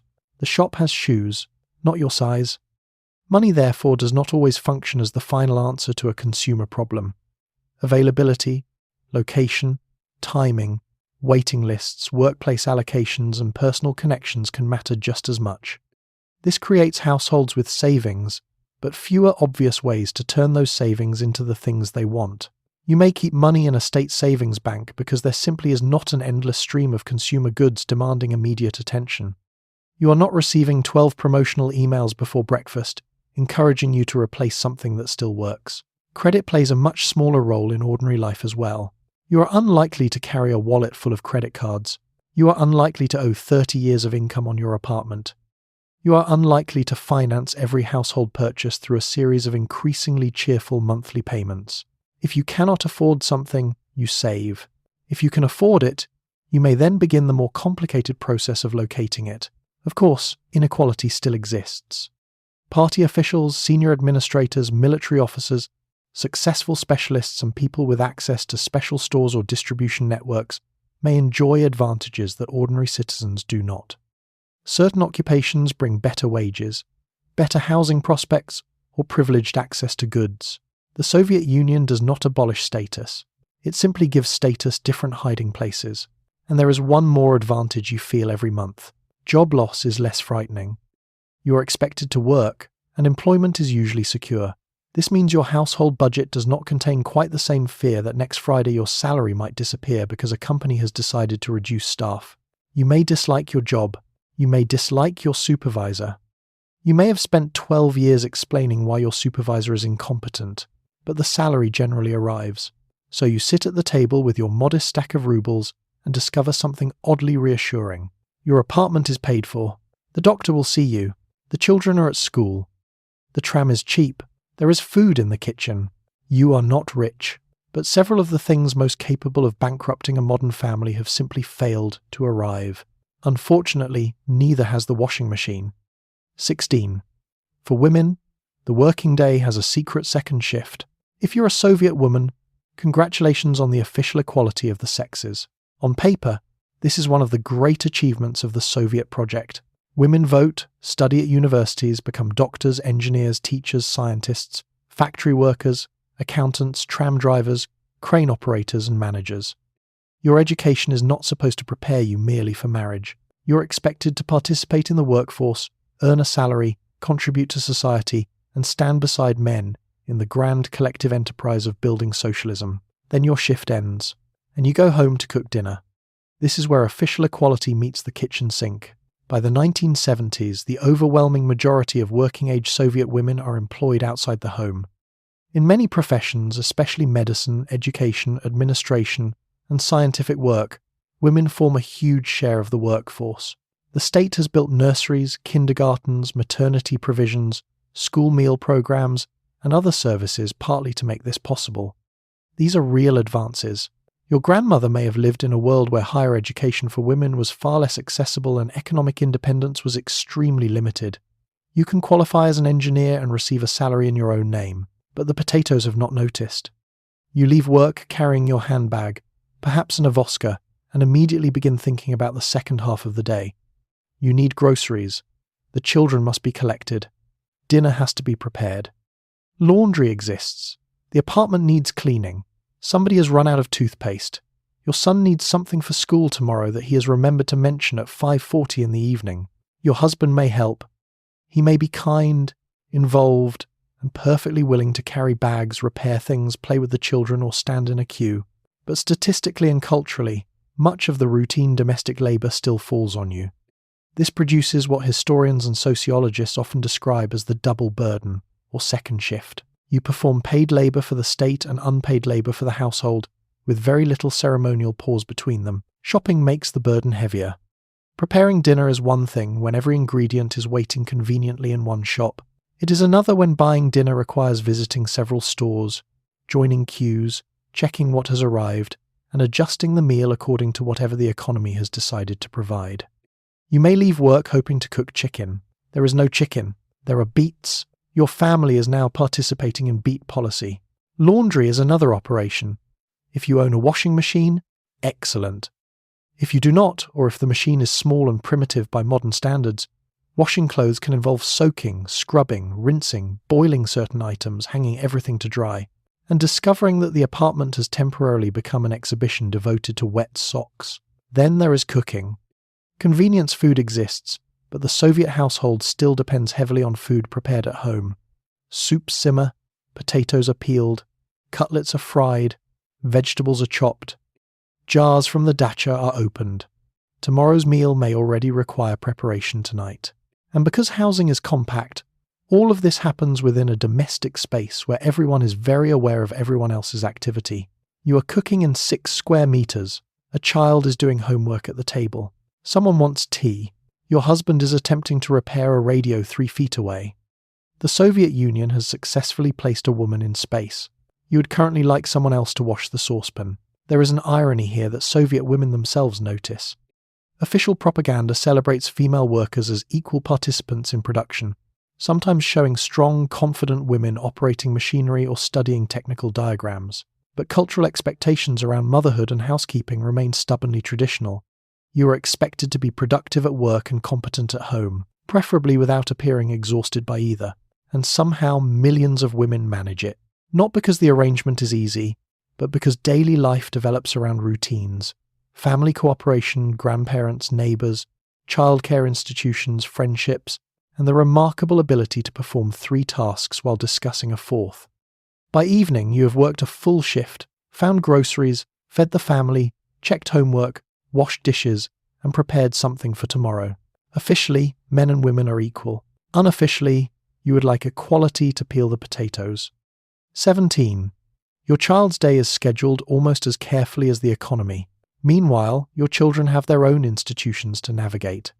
If you are raising a child in the Soviet Union of the 1970s, much of their day takes place inside a remarkably organized world of school, clubs, youth groups, sports, music lessons, summer camps, and carefully supervised collective activity. The state takes childhood seriously, partly because children are children, and partly because children are also future workers, engineers, soldiers, doctors, teachers, and citizens who ideally understand from an early age that standing in neat rows can solve a surprising number of social problems. School is central, education is universal, literacy is extremely high, and academic achievement carries real prestige. Your child studies mathematics, Russian language and literature, history, geography, biology, physics, chemistry, physical education, and foreign languages depending on age and school. Technical subjects are emphasized strongly because the Soviet Union has no intention of allowing the Americans to become better at equations. Homework is taken seriously. Teachers are respected, sometimes feared, and usually capable of producing silence with a look that would stop industrial machinery. Your child arrives at school neatly dressed. Depending on the period and location, pupils may wear standardized school clothing. Girls are often seen in dark dresses with aprons, boys in dark suits or uniforms. There are notebooks, fountain pens, textbooks, rulers, and the constant expectation that everything should be kept tidy enough to suggest moral character. A badly written exercise is not merely handwriting, it is evidence. The classroom itself is formal. Desks face forward. Portraits of political leaders may appear on walls alongside maps, educational diagrams, slogans, and displays celebrating scientific or historical achievements. Lessons include ordinary academic material but also carry the state's interpretation of history, politics, and society. Your child therefore learns multiplication tables alongside the official explanation of why capitalism is having a difficult century. Outside ordinary lessons comes the youth organization system. At the youngest level, children may become little octobrists. Later, around primary school age, many join the young pioneers. The red neckerchief becomes one of the most recognizable symbols of Soviet childhood. Ceremonies mark admission. Children learn songs, slogans, collective responsibilities, and stories about heroic young people from the revolutionary and wartime past. Joining is presented as voluntary.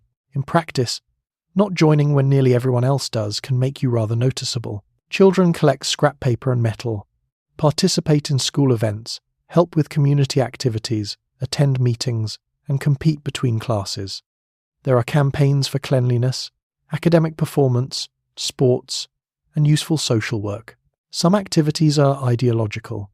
Others are basically children being organized into doing things adults would like done. This principle survives every political system. After lessons, your child's schedule may continue. Music schools are widespread and highly valued. A child with aptitude may spend years learning piano, violin, accordion, or another instrument. Sports clubs train gymnastics, swimming, football, athletics, skating, chess, and other disciplines. Houses and palaces of pioneers offer extracurricular activities ranging from model building and photography to dance, science, radio, crafts, and technical clubs. These programs can be inexpensive or free, opening opportunities to families who might otherwise struggle to pay for them. Of course, your child may not appreciate this historical significance while practicing scales. To them, the piano remains an enemy. Summer brings another institution, Pioneer Camp. Children may spend weeks away from home at organised camps, sometimes connected to workplaces or trade unions. There are cabins, meals, swimming, sports, songs, ceremonies, competitions, nature activities, and enough group organisation to ensure that even relaxation arrives with a timetable. The most famous camps are prestigious, but thousands of ordinary facilities operate across the Soviet Union. Parents often value them enormously. The children return with sunburn, stories, friendships, and at least one song they will continue singing until everyone in the apartment regrets state-sponsored recreation. Yet underneath all of this organisation is something very ordinary. Children still trade sweets. They still whisper during lessons. They still forget homework. They still lose gloves. They still fall in love with classmates and immediately deny it. They still stare through classroom windows while an adult explains something important. The Soviet Union may attempt to shape the future citizen. The future citizen is currently drawing a tank in the margin of his mathematics book, and somewhere nearby his teacher has noticed. 18. The polyclinic is free, but first you must find the correct corridor. At some point, somebody gets sick. Perhaps it is you. Perhaps your child has developed a fever. Perhaps your husband has spent 3 days insisting that the cough is nothing, and has now reached the stage where even he admits that breathing should probably not sound like this. Either way, you are about to enter another enormous institution of ordinary Soviet life, the polyclinic. Most urban neighbourhoods have one serving the surrounding population. This is where you go for routine medical care, examinations, referrals, vaccinations, sick notes, and the large collection of ordinary bodily failures that do not yet require a hospital. And the first important thing is that you do not pull out a wallet. Soviet healthcare is organised as a state service. Doctors, hospitals, clinics, maternity care, and much preventive medicine are provided without direct payment at the point of treatment. You do not postpone seeing a physician because the consultation itself will consume half your salary. This is genuinely significant. But first you need to find room 217. The polyclinic can feel like a small administrative city devoted entirely to human malfunction. There are corridors, staircases, benches, registration desks, numbered doors, handwritten notices, and abbreviated specialties that everyone else appears to understand instinctively. You approach reception. Your medical record may be stored here in a paper file associated with your local clinic. You explain the problem. Someone tells you where to go. The directions sound simple. 2nd floor, left corridor, then right, past ophthalmology. 10 minutes later, you're standing outside a door marked with something entirely unrelated to your lungs. Fortunately, there are elderly women sitting on benches. These women know everything. They know which doctor is late. They know who has already gone inside. They know whether the specialist on the 3rd floor is better than the one downstairs. They know that the woman who just walked toward room 14 is absolutely not next, despite what she claims. The official healthcare system may be run by the Ministry of Health. The corridor is run by grandmothers. Once you reach the correct room, you may see a district physician assigned to patients living in your area. The Soviet system places heavy emphasis on local, accessible care and prevention. Doctors monitor children, conduct checkups, arrange vaccinations, issue referrals, and visit patients at home when necessary. The scale is impressive. The Soviet Union trains enormous numbers of doctors and nurses and extends medical services into regions where earlier generations had extremely limited access to professional care. Maternal and child health receive particular attention. Vaccination campaigns are widespread. Infectious diseases that once devastated communities are brought under much greater control. These are substantial achievements. The experience inside the clinic, however, can be less glamorous than the statistics. Buildings may be crowded. Equipment varies enormously. Some clinics are well staffed. Others struggle with shortages. Doctors may have too many patients and too little time. Privacy is not always what you might expect today, and the examination room can possess the unmistakable atmosphere of an institution where everything has been painted several times and none of the layers quite agreed on the colour. Your physician listens to your chest, asks questions, Write something in handwriting that appears to have been developed specifically to resist foreign intelligence. Perhaps you need medication. This introduces another complication. The consultation may be free, but pharmacies are still part of the broader Soviet supply system. Common medicines are generally inexpensive, yet obtaining a particular drug can depend on availability. A prescription does not create the medicine through ideological force. You may visit one pharmacy, then another. A familiar pattern is emerging. If your condition is serious, you can be admitted to hospital without confronting the enormous financial burden associated with hospitalization elsewhere. But hospital conditions vary greatly. There may be crowded wards, older equipment, simple food, shortages of supplies, and relatives sometimes bringing useful items from home. The care can still be highly skilled. Soviet medicine produces excellent specialists, surgeons, researchers, and clinicians. It also produces bureaucracy. These things coexist quite comfortably. Eventually, you leave the clinic carrying a prescription and instructions to rest. You have spent part of the morning waiting. You have walked down the wrong corridor twice. 3 strangers now know about your cough. But nobody has handed you a bill. You step back outside into the cold and decide that, on balance, you have done reasonably well. Now you only need to find the medicine. Naturally, that is in another building. 19. Getting an apartment can take longer than having the children who need it. Now we need to return home. But before you put the key in the door, it is worth understanding how much effort may have gone into obtaining that door in the first place. In the Soviet Union, housing is treated less as something you buy on an open market and more as something allocated through institutions. Your workplace, local authorities, housing cooperatives, ministries, and municipal committees all play roles in deciding who lives where. This keeps rents extremely low, which is wonderful once you have the apartment. The more complicated part is reaching the moment when someone finally hands you the keys. You may wait years, quite a few years. A young couple can marry and continue living with one set of parents because there is nowhere else to go. Then a baby arrives. The baby receives a cot in the corner. A second child may arrive before the housing committee has developed any visible sense of urgency. Suddenly, there are 3 generations sharing rooms designed for considerably fewer human beings, and everyone knows exactly when everyone else goes to sleep. You apply for improved housing. Your name enters a queue. Now history begins. The waiting list is supposed to take account of your current living space, family size, workplace, occupation, and other circumstances. If your family is considered overcrowded, your chances improve. If you work for an important factory, ministry, military organization, research institute, or other enterprise with access to its own housing stock, that may also matter enormously. Your workplace can therefore become strangely involved in your private life. The factory does not merely know that you operate a lathe. The factory knows you currently live with your mother-in-law. This is sensitive information. New apartments are allocated as buildings are completed, and large Soviet enterprises often construct housing for their workers. Entire neighborhoods grow around factories, research institutes, and industrial complexes. When a new block opens, families watch carefully because every new stairwell represents the possibility that somebody's decade of waiting may finally end. And when your name does come up, you do not necessarily choose from 12 attractive properties after viewing photographs. You receive an apartment. Perhaps it is on the 7th floor. Perhaps it is across town. Perhaps the kitchen has been designed by someone who considered chairs an unnecessary luxury.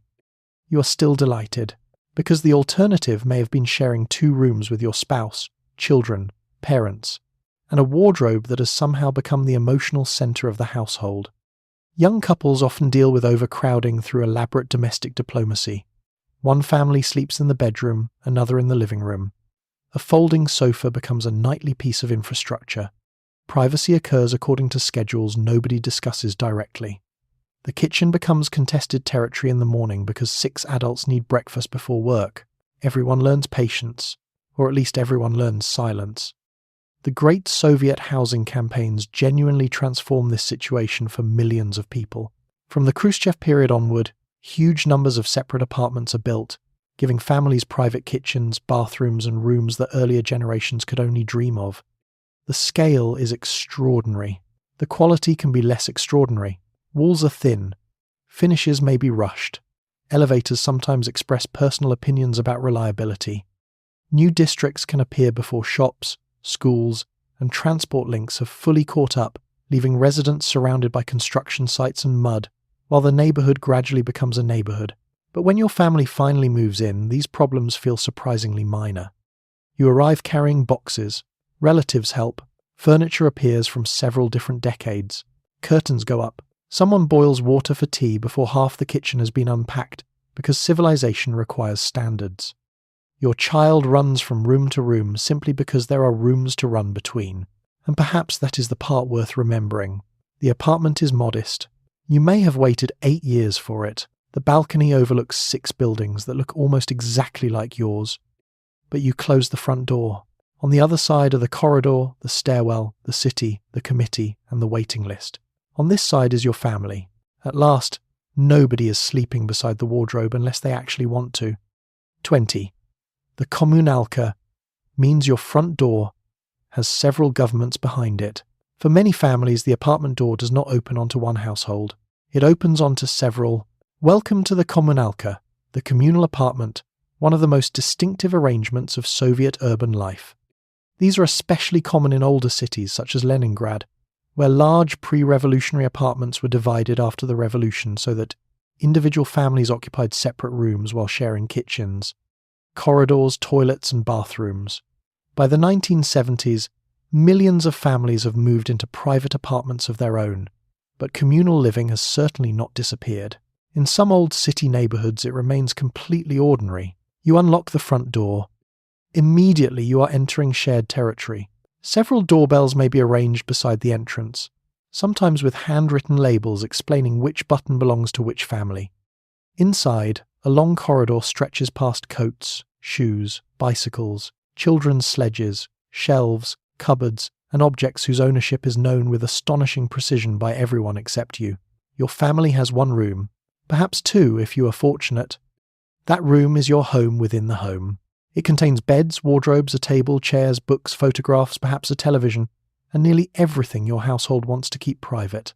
Parents and children may sleep in the same room because there is nowhere else to sleep. Close the door and you possess privacy, at least visually. The walls remain fully informed. Then comes the kitchen. A communal kitchen can be enormous compared with the tiny kitchens in newer Soviet flats, but size is deceptive because several families are trying to use it. Each household may have its own section of cupboard, its own pots, its own utensils, and perhaps its own burner on the stove. Nothing is simply the sugar. There is your sugar. There is their sugar. There is the sugar belonging to the woman in room 7 who has been monitoring the level since Tuesday. Mixing these categories can produce consequences. The refrigerator, if there is one, may also be divided into territories. Food is wrapped, labelled, placed on assigned shelves, or guarded through the oldest security technology known to humanity. Everyone knowing exactly how much sausage they had yesterday. You quickly learn that communal life runs on rules. Some are official, most are not. Who cleans the corridor? Whose turn is it to scrub the bathroom? When can laundry be hung? How long can one person occupy the toilet in the morning? Who left the kitchen light on? Who failed to wipe the stove? Why is there a saucepan sitting in the sink? These questions can generate negotiations lasting longer than international treaties. A cleaning schedule may be posted somewhere. Families take turns sweeping, washing floors, cleaning shared spaces, and maintaining the tiny republic of the corridor. Naturally, somebody is accused of doing less than everyone else. There is always somebody. The bathroom creates another layer of diplomacy. At 7 in the morning, several households may need it simultaneously. You knock. Someone says they will be out in a minute. This is not necessarily a measurement of time. You wait. Behind you, another neighbour appears holding a towel. A queue has formed without anyone leaving the building. Yet communal apartments are not simply misery arranged along a hallway. People help one another too. A neighbour watches your child while you run to the shop. Someone lends salt. Someone repairs a broken chair. Families share news, celebrate birthdays, exchange food, and sometimes remain close for decades. Children grow up surrounded by adults who are not relatives but know almost everything about them anyway. The same intimacy that causes arguments can create remarkable solidarity. If someone becomes ill, everyone knows. If someone receives good news, everyone knows. If somebody acquires unusually good sausage, everyone definitely knows. And then there is sound. Radios play behind doors, babies cry, couples argue, pots strike metal sinks, telephones ring, Someone practices violin. Someone else wishes they did not. You become extraordinarily skilled at ignoring other people's lives, while simultaneously knowing the details of all of them. That is perhaps the defining art of the communalka. You live privately in public. Your room belongs to your family. Everything beyond it belongs to negotiation. So you return from work, walk past 3 pairs of boots, 2 bicycles, a bucket, and somebody else's cabbage, then reach your own door. You close it carefully. Silence does not follow, but technically you are home. 21. Your address is also part of the bureaucratic system. Let's talk about the propiska, because simply living somewhere and officially being allowed to live somewhere are not quite the same thing. You may think your address is simply where your bed, kettle, winter coat, and increasingly ambitious collection of glass jars happen to be located. The Soviet state would like a little more precision than that. Your place of residence is part of an internal registration system commonly known as the propiska, and it connects where you live with housing, employment, local services, and the government's broader desire to know where millions of citizens have gone. You do possess an internal passport once you reach the appropriate age, and official registration records where you are legally resident. Moving permanently is therefore not simply a matter of carrying your suitcase across town and informing your mother 3 weeks later. There is paperwork, naturally. The propiska system has roots earlier in Soviet history and becomes a major instrument for regulating residents, particularly in rapidly growing cities. By the 1970s, it is woven deeply into ordinary administrative life. Registration can be permanent or temporary depending on the circumstances, and having the appropriate registration helps determine your relationship with local institutions. Your address matters when dealing with housing. It matters when dealing with employment. It matters when dealing with local medical services. And if you are hoping to move somewhere especially desirable, such as Moscow, Leningrad, or another major urban centre already struggling with housing demand, it matters considerably. You cannot necessarily arrive in Moscow, decide that the capital suits you, rent a charming little apartment near the centre, and begin your new life by Monday. Firstly, charming little apartments near the centre are already occupied by 11 people and a piano. Secondly, housing is not operating through a normal private rental market. Thirdly, the city has opinions about whether it requires another permanent resident. Large cities attract enormous numbers of people because they offer prestigious universities, specialized jobs, cultural life, better supplied shops, and opportunities unavailable in smaller towns. But allowing everyone who wants to move there simply to do so would make existing housing shortages even worse. So entry into permanent urban residence is controlled. One route is employment. Certain organizations can bring workers into cities when their labor is required, sometimes providing dormitory accommodation or pathways toward permanent registration. Marriage can change your situation. Family circumstances matter. Housing exchanges can matter. Certain professions, military service, university placement, and institutional needs can open routes unavailable to someone who simply arrives carrying optimism. This produces complicated personal strategies. Suppose you live in a provincial town but desperately want to settle in Moscow. You might seek employment with an organization able to provide accommodation. You might spend years working toward better housing rights. You might marry someone already registered there. Marriage for love remains strongly recommended. Convenient geography is a bonus. The system also makes your apartment more than somewhere you sleep. Because legal residence is tied to officially recognized housing, registering another person in your flat can become a serious household decision. Families think carefully about marriages, divorces, children, relatives, and housing exchanges, because all of these can affect the number of people officially associated with limited living space. And limited living space is already doing enough. Of course, Soviet citizens do travel internally. You can visit relatives, go on holiday, take business trips, study elsewhere, work temporary assignments, and move under approved circumstances. This is not a society where nobody can leave their neighbourhood without presenting documents at the tram stop. The important distinction is between travelling somewhere and establishing permanent residence there. One is ordinary movement. The other becomes administration. Like many Soviet institutions, propiska has both practical and restrictive dimensions. From the state's point of view, registration helps manage scarce housing, population flows, employment, and urban services. From your point of view, it may feel like an official explaining that the place where you would like to live is not currently interested in your enthusiasm. So you keep your documents in order. You know where your passport is. You know which office handles registration.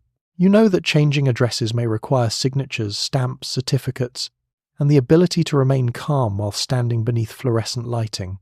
Eventually everything is approved. Your address is official. The state knows where you live. Which is reassuring, because after waiting years for the apartment, you certainly do too. 22. Buying a refrigerator is easy. Once the refrigerator exists, after work, perhaps you decide the household needs something substantial. A refrigerator would be nice.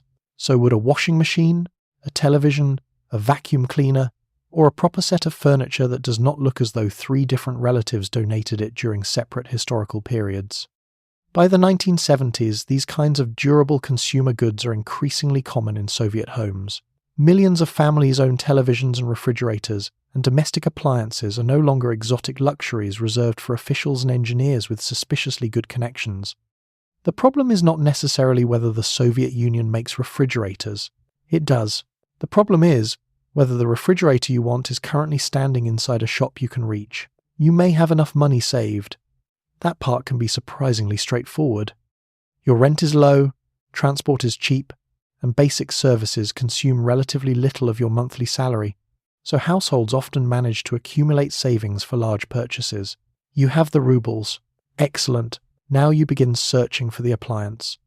This may involve checking several shops, asking colleagues, speaking to relatives, watching for deliveries, and quietly activating the same network of social intelligence that helped you locate sausage earlier. Someone hears that a shipment of refrigerators has arrived. Where? Across town. When? This morning. How many? Nobody knows. You leave quickly. Large appliances are particularly revealing because they expose the difference between having purchasing power and having consumer choice. In a market where several manufacturers compete aggressively for your money, the salesperson tries to persuade you that one refrigerator is quieter, prettier, larger, smarter, more efficient, and spiritually aligned with your kitchen. Here, the sales pitch may be shorter. There is a refrigerator. You consider this information. I'll take it. The machine may come from a Soviet manufacturer such as ZIL, Minsk, Saratov, or another factory whose products are familiar across the country. Some models are sturdy and reliable. Others have personalities. You do not necessarily spend 20 minutes comparing energy ratings. You inspect the door. You make sure it closes. You ask whether it works. The refrigerator has passed. Furniture can be even more complicated. A proper wall unit, sofa, bedroom set, or kitchen cabinet may involve waiting, registering interest, checking stores repeatedly, or learning that a shipment is expected at a date known only to someone who works behind the counter. When good furniture appears, people take it seriously because it may remain in the apartment for decades. This is not a temporary sofa. This is a domestic treaty. The same applies to washing machines and televisions. They're expensive enough to matter, scarce enough to require planning, and durable enough to become part of family life. When something breaks, you do not immediately replace it. You repair it. A television may go through several technicians over its lifetime. A washing machine may receive a new belt, motor, hose, switch, or improvised component from a man who assures you that the original design was wrong anyway. Spare parts matter enormously. So do people who understand spare parts. And once you finally acquire a refrigerator, you face another practical problem: getting it home. Delivery services exist, but depending on the purchase and location, transporting large goods can still become a family operation involving a truck, a friend, a relative, a neighbour, and at least one man who has confidently underestimated the width of the stairwell. The refrigerator reaches your building. The elevator is too small. Of course it is. You begin climbing. First floor, second floor. Someone says you should turn it. Someone else says not that way. A neighbour opens her door because this is now entertainment. Eventually the refrigerator reaches the apartment and is pushed into the kitchen, where it immediately occupies a percentage of the available floor space that would concern naval architects. You plug it in, there is a hum, everyone listens. This sound is beautiful. For your parents' generation, domestic appliances like this represent genuine improvement. Food keeps longer, shopping becomes easier to manage. Milk does not need to be purchased quite so frequently. Meat can survive beyond the immediate future. So you stand in your tiny kitchen looking at your new refrigerator with real satisfaction. You had the money months ago. You had the space almost never. But today, through persistence, timing, information, and several flights of stairs, you have finally acquired the machine. Consumer choice may be limited. Consumer triumph is not. 23. Nothing is truly broken. While someone's uncle owns a screwdriver, this brings us naturally to repair culture. You have finally acquired the refrigerator, television, washing machine, radio, vacuum cleaner, or other household machine that required several weeks of asking around, a fortunate delivery, and perhaps the assistance of 3 relatives to carry upstairs. Naturally, after several years of loyal service, it makes a noise. Not a catastrophic noise, just a new noise. You stand beside it and listen. Your first instinct is not to throw it away. That would be absurd. Your first instinct is to find someone who knows what the noise means. In the Soviet Union, consumer goods are expected to remain useful for a long time, partly because replacing them can be difficult, and partly because generations accustomed to scarcity see very little sense in discarding something that can still be repaired. A broken object is therefore not necessarily considered finished. It is simply requesting attention. This applies to almost everything. Shoes go to the cobbler. A worn heel is replaced. A split sole is repaired. Coats are patched and relined. Buttons migrate from old clothes into jars so they can begin second careers later. Furniture is tightened, glued, sanded, and refinished. Umbrellas are repaired. Clocks are repaired. Radios are repaired. Televisions are repaired repeatedly enough that some families know their television technician better than distant cousins. Specialized repair workshops exist for many of these jobs. You can carry your shoes to one place, your watch to another, and your radio somewhere else, where a man behind a counter accepts it with the expression of someone who has already met several examples of this exact model and disliked all of them. He opens the casing. Inside is a world of wires, tubes, transistors, belts, switches, and small components whose individual importance becomes apparent only when one of them refuses to cooperate. Sometimes the official workshop has the required spare part. Sometimes it does not. Now the real Soviet repair system begins. You ask around. Your colleague knows a man who repairs televisions privately after work. Your neighbour's brother has spare components in his garage. Somebody at the factory can machine a replacement piece. Someone else has an old appliance they kept specifically because its internal parts might one day become useful. This is why apparently useless objects survive in balconies, cupboards, sheds, garages, and dachas for decades. That broken radio is not rubbish. It is a donor. The Soviet household understands this instinctively. Screws are kept. Nuts are kept. Lengths of wire are kept. Pieces of wood are kept. A perfectly good electrical switch from a machine that died in 1968 is definitely kept because one day civilization may depend upon it. Throwing away a useful component simply because you do not currently know what it is useful for would be reckless. And remarkably often this strategy works. A washing machine stops turning. Someone removes the back panel. A belt has broken. A replacement cannot immediately be found, but your brother-in-law knows somebody who has one close enough in size. Adjustments are made. The machine returns to service with a slight vibration it did not previously possess.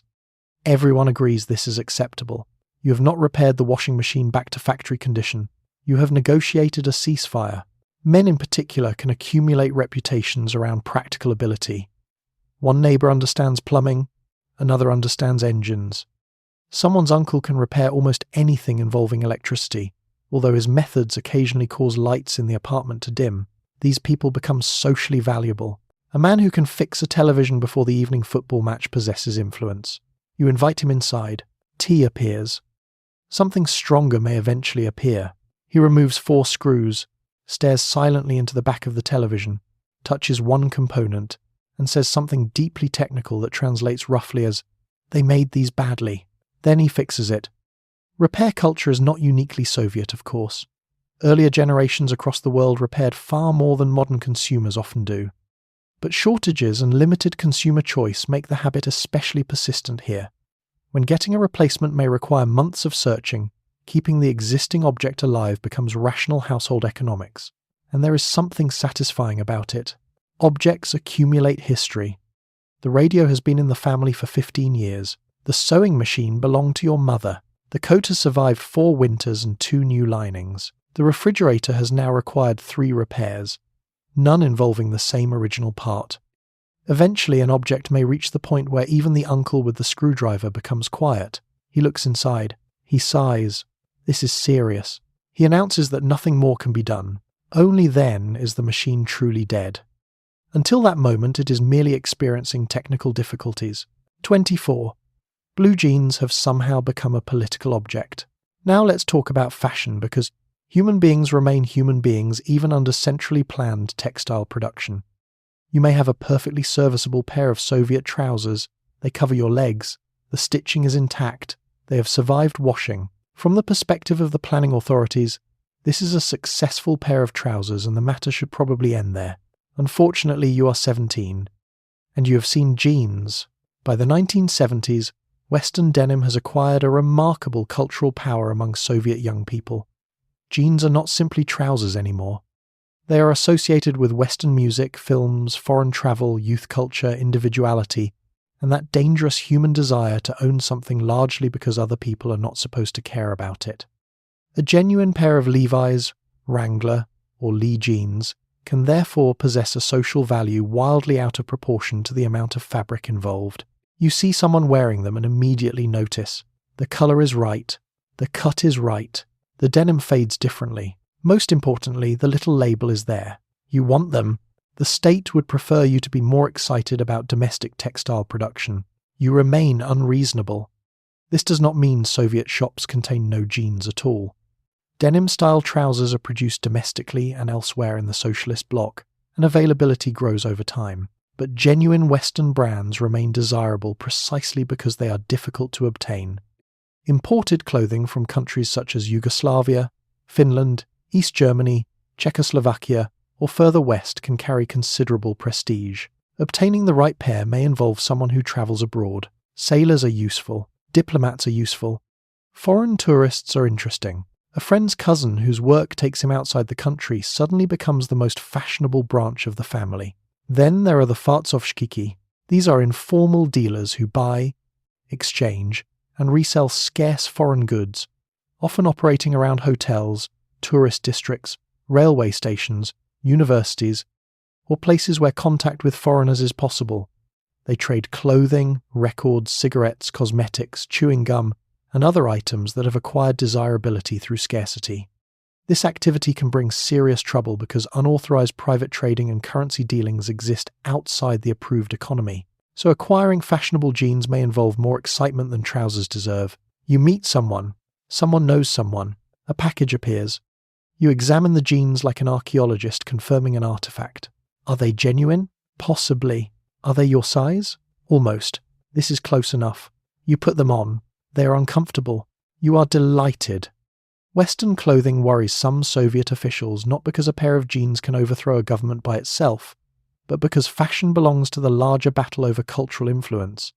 Western rock music, hairstyles, advertising, films, magazines, and consumer brands present attractive images of life outside the socialist world.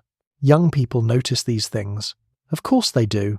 Teenagers have never encountered a forbidden cultural object and concluded that adults must have excellent reasons for making it interesting. Attempts to discourage Western styles can therefore achieve the opposite effect.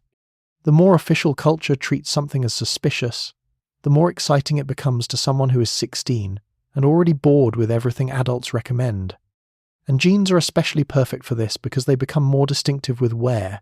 Genuine denim softens and fades. Creases appear around the knees and pockets. The fabric develops a lived-in look that factory-new Soviet alternatives may not reproduce in quite the same way.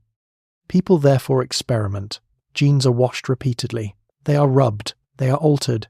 Some homemade attempts to create fashionable fading produce trousers that look less American and more as though they have survived a minor industrial accident.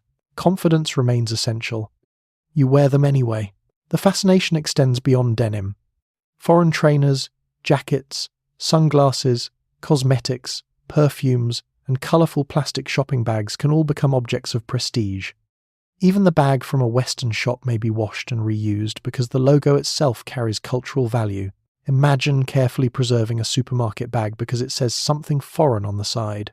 This is where scarcity and symbolism become close friends. None of this means every Soviet citizen dreams of Western clothes. Older people may think the obsession ridiculous. Many prefer domestic styles, local fashions, or simply whatever is comfortable and available. Your grandmother certainly does not understand why you have spent so much effort acquiring trousers with faded knees. She has trousers at home. Good trousers. Almost new. You attempt to explain. She looks at you for several seconds. This conversation has happened between generations since clothing was invented. You leave the apartment wearing your precious jeans. They are blue. They are slightly too tight. They may have cost an alarming amount. And somehow, in a superpower containing nuclear submarines, intercontinental missiles, and orbital spacecraft, your trousers have become politically interesting. 25. Owning a car begins with wanting one several years in advance. Perhaps you are tired of buses and decide you would like a car. This sounds straightforward. You have a job. You have been saving money. Soviet factories produce cars. You have seen them on the street. Somewhere, therefore, there must be a moment when you walk into a showroom, choose the model and colour you like, sign a form and drive home. This is an adorable idea. Private car ownership grows steadily during the post-war decades, and by the 1970s vehicles such as the Lada, Moskvich, Zaporozhets, and more prestigious Volga are familiar sights. But production does not keep pace with demand, which means wanting a car and receiving a car can be separated by a fairly impressive stretch of your natural life. You begin with money. A car costs several thousand rubles, a substantial sum when an ordinary monthly salary may be somewhere around a few hundred. So you save, perhaps for years. You place money in the savings bank. You avoid unnecessary purchases. Your spouse reminds you that unnecessary purchases are difficult anyway, which is unexpectedly helpful. Eventually, you have enough. Wonderful! You are now financially capable of buying something that may not be available. Access can depend on waiting lists, workplace allocations, trade union arrangements, special purchasing opportunities, professional status, military service, or other official channels. You register your interest, submit whatever documents are required, and join the calm national tradition of waiting for your turn. Then you wait, perhaps a year, perhaps several. During this period, the car becomes almost theoretical. You discuss which model you would prefer. You read about engines. You know what your neighbour owns. You begin identifying vehicles by sound. Your children grow slightly taller. The state remains confident that transportation is progressing. Eventually, a notice arrives. Your turn has come. This is not necessarily an invitation to choose from a vast range of possibilities. You may have access to a particular model through a particular allocation. Colour can be less a personal expression than whatever happened to come out of the factory at the correct moment. You wanted dark blue. There is beige. You now love beige. The important thing is that the car exists and somebody is legally prepared to let you buy it. Perhaps it is a Zhiguli, the car known in export markets as the Lada, produced at the enormous Avtovaz factory in Tolyatti, based originally on the Fiat 124 but adapted for Soviet roads and conditions. The Lada becomes one of the most recognizable cars in the country. It is sturdy. It is practical. It also introduces you to your next hobby, car maintenance. Owning a vehicle in the Soviet Union means developing a relationship with machinery that modern drivers often delegate entirely to professionals. Spare parts can be difficult to obtain. Service facilities may involve waiting. Roads outside major cities can be rough enough to make the suspension reconsider its political loyalties. So you learn. You keep tools in the boot. You know how to change a tyre.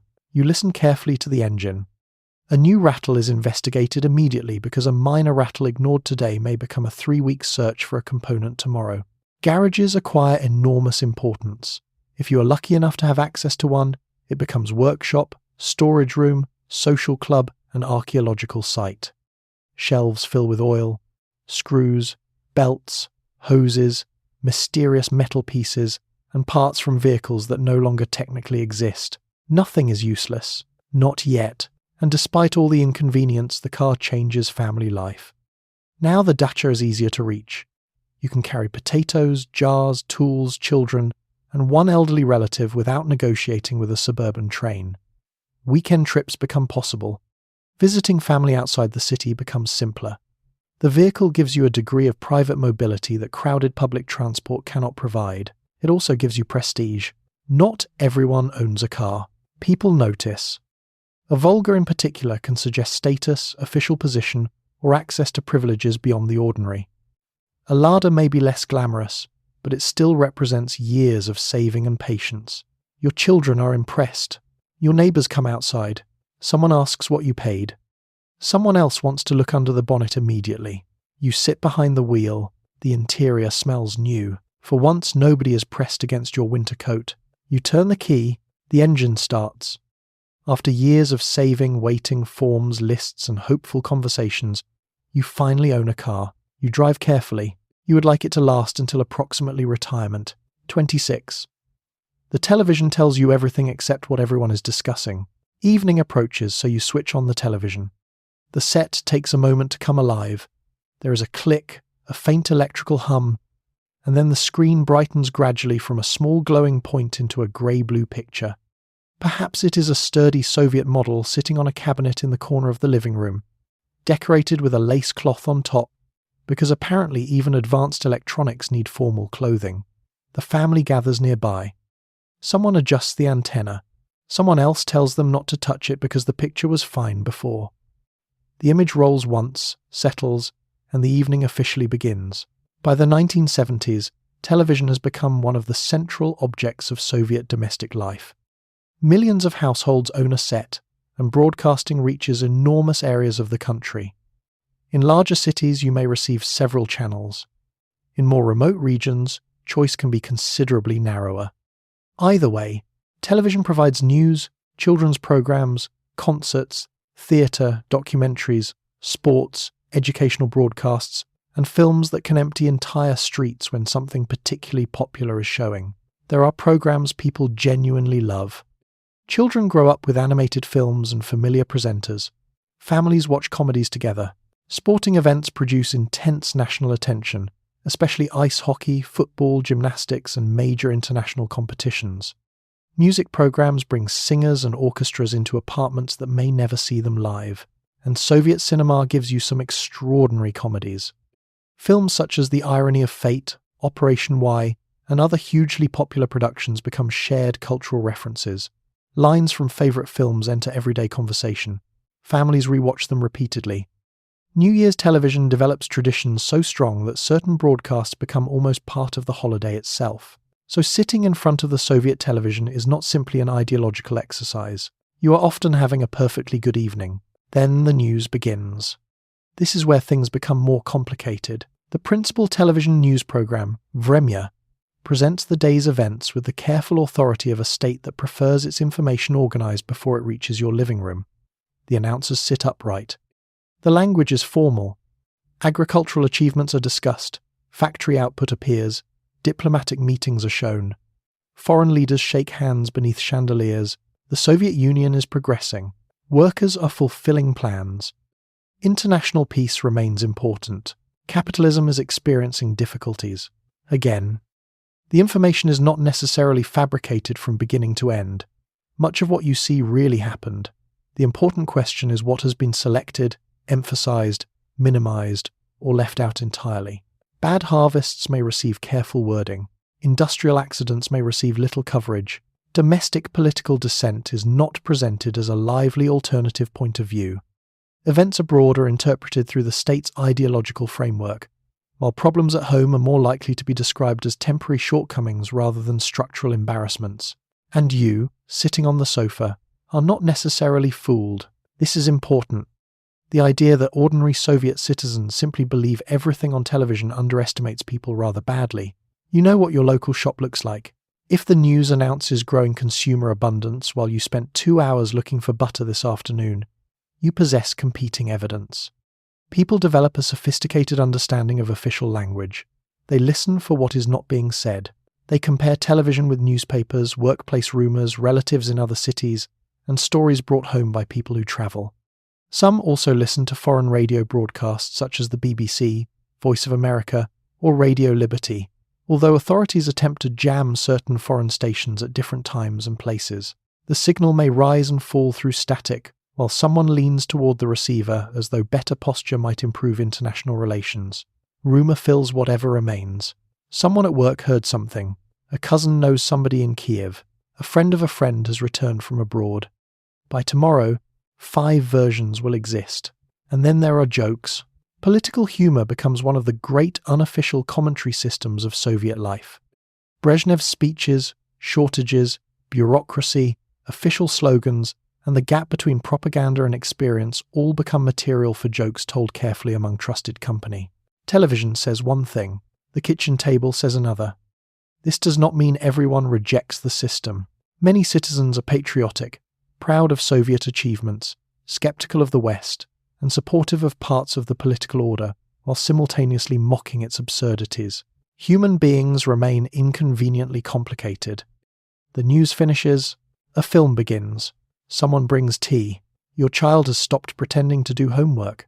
For the next 90 minutes, ideology retreats slightly while everyone watches the same comedy.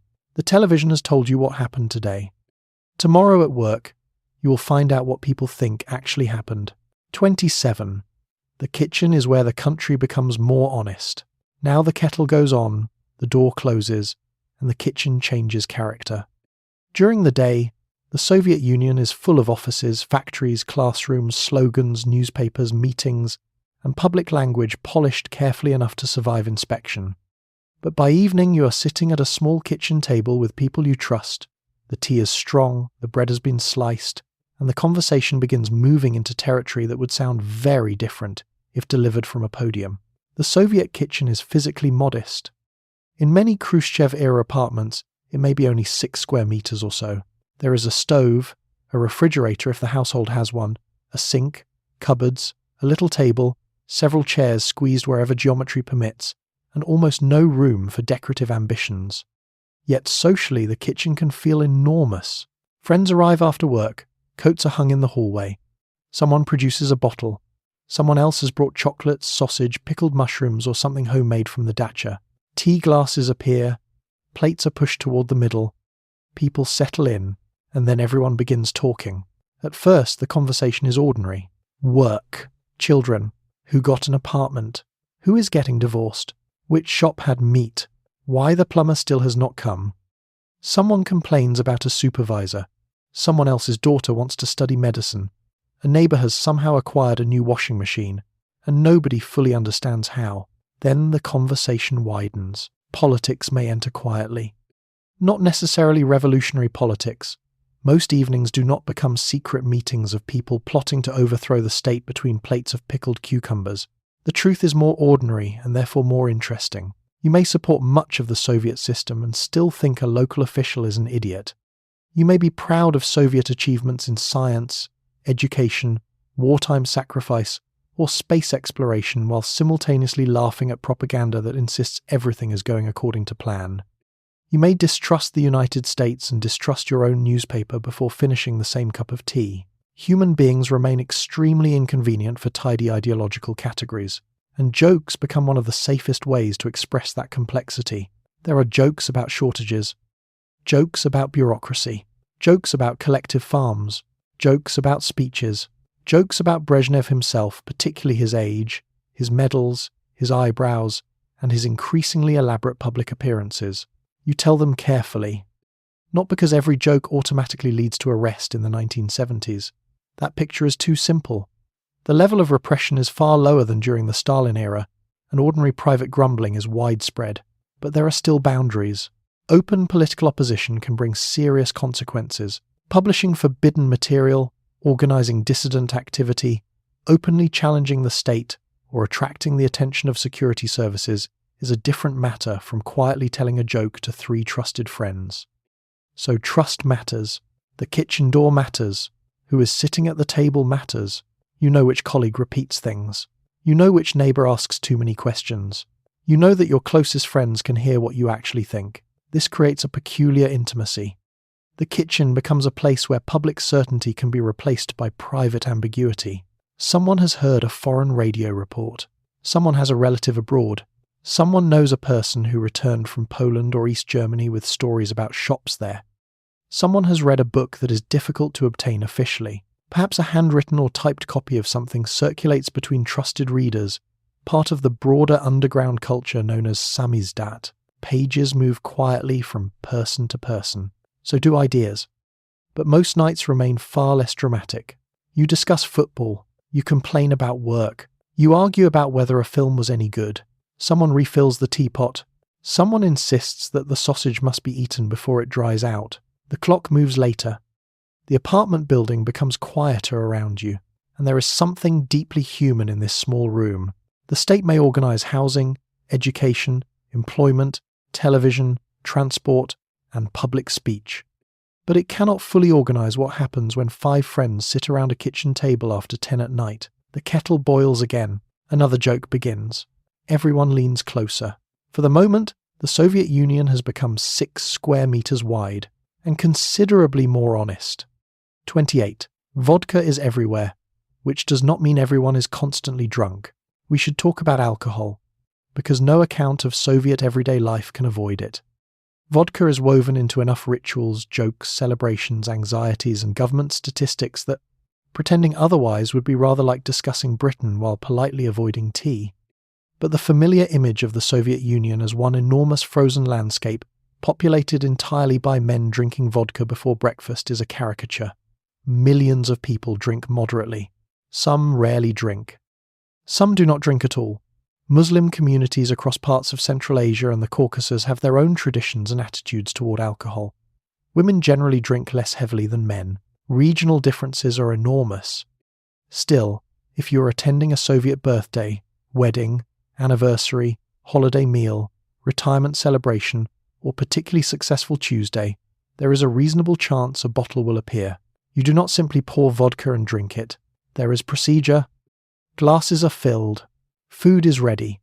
Pickled cucumbers, bread, sausage, herring, potatoes, mushrooms, or other zakouski wait nearby, because drinking without eating is considered both foolish and an unnecessary act of aggression against tomorrow morning.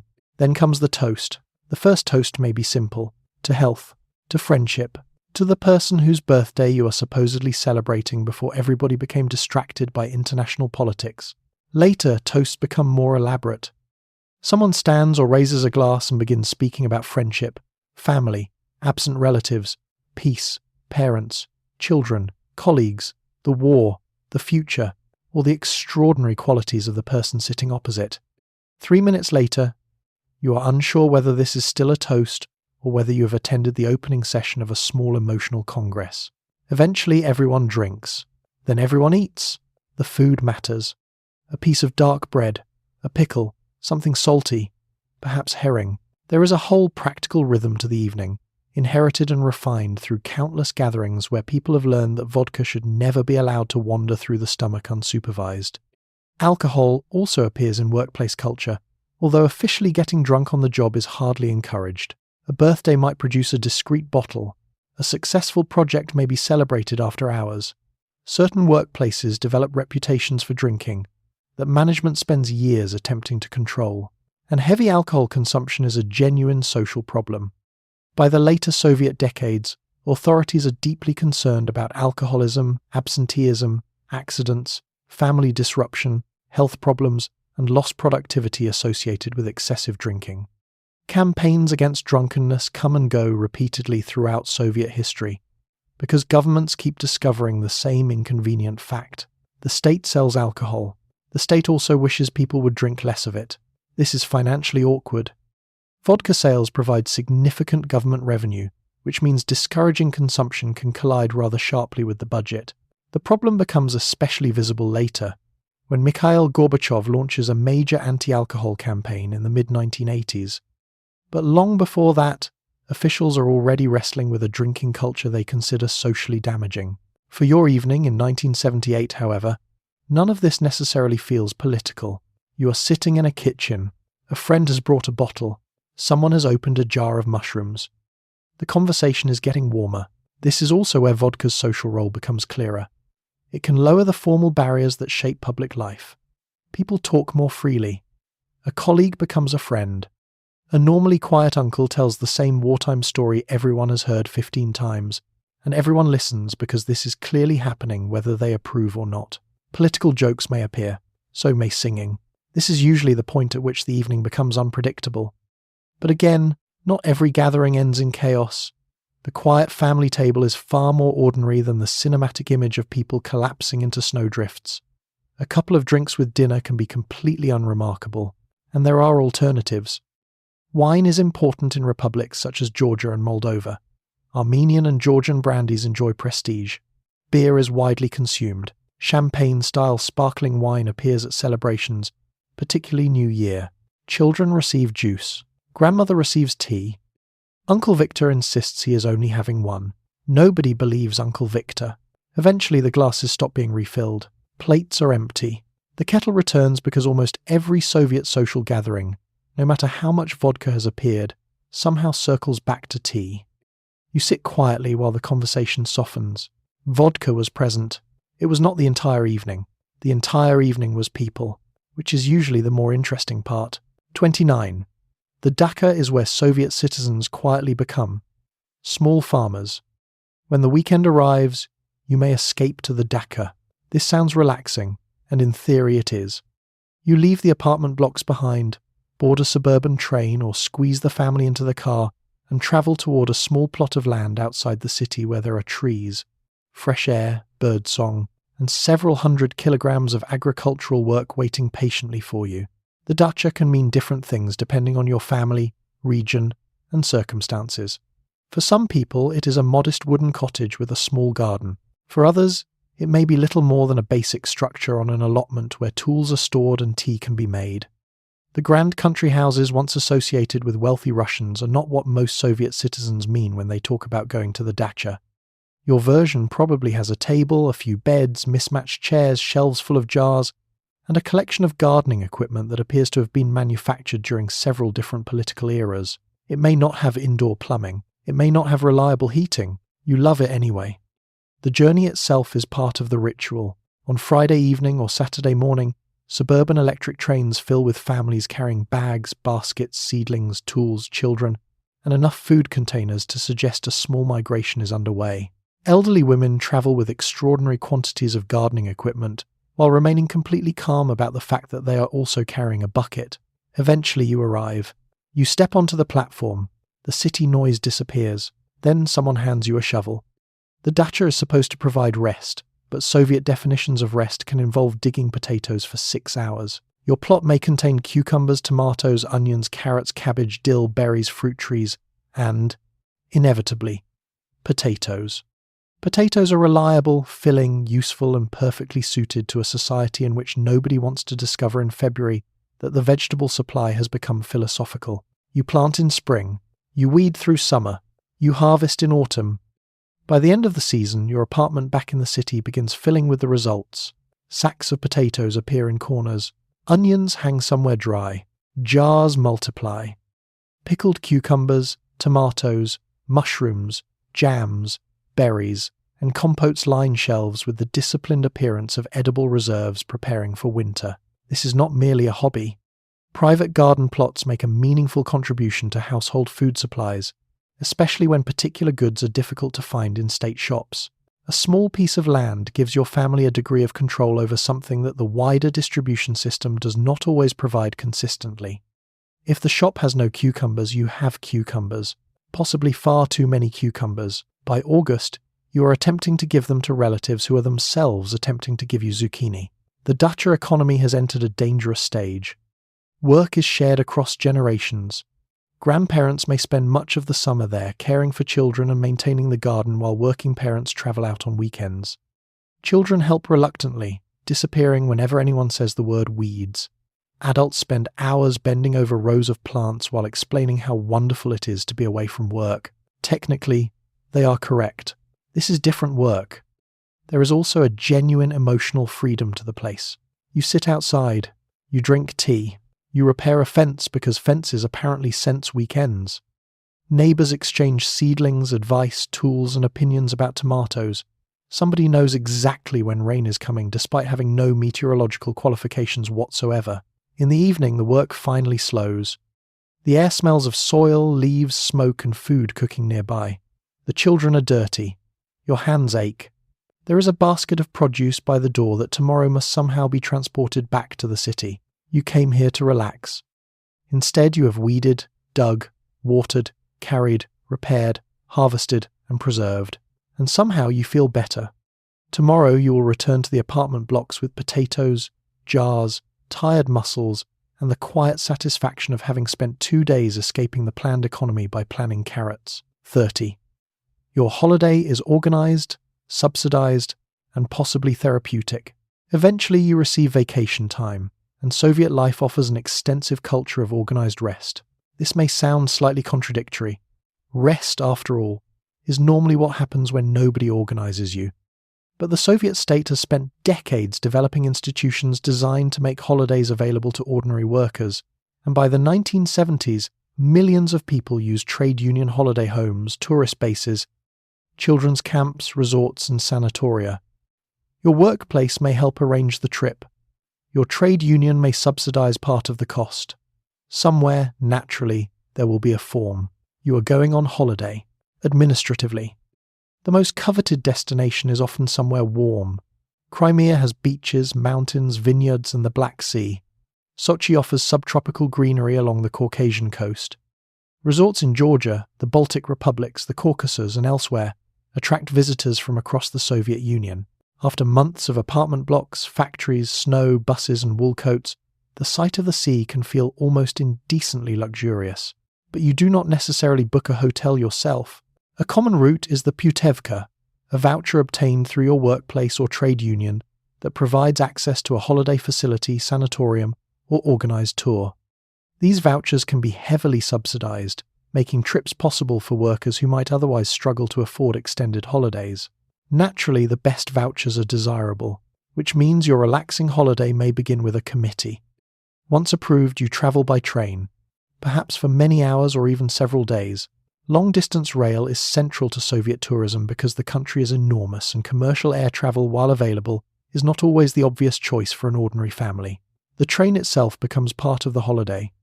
You share a compartment. Tea arrives in glasses held inside metal podstakaniki. People unwrap boiled eggs, bread, sausage, cucumbers, and enough food to survive a minor siege. By the second day, strangers know where you work, how many children you have, and what your mother-in-law thinks about your apartment. Eventually, you reach the resort. If you are staying at a sanatorium, relaxation takes a medically ambitious turn. A Soviet sanatorium is not simply a hotel with a doctor nearby. It belongs to a long tradition of treating rest itself as a form of healthcare.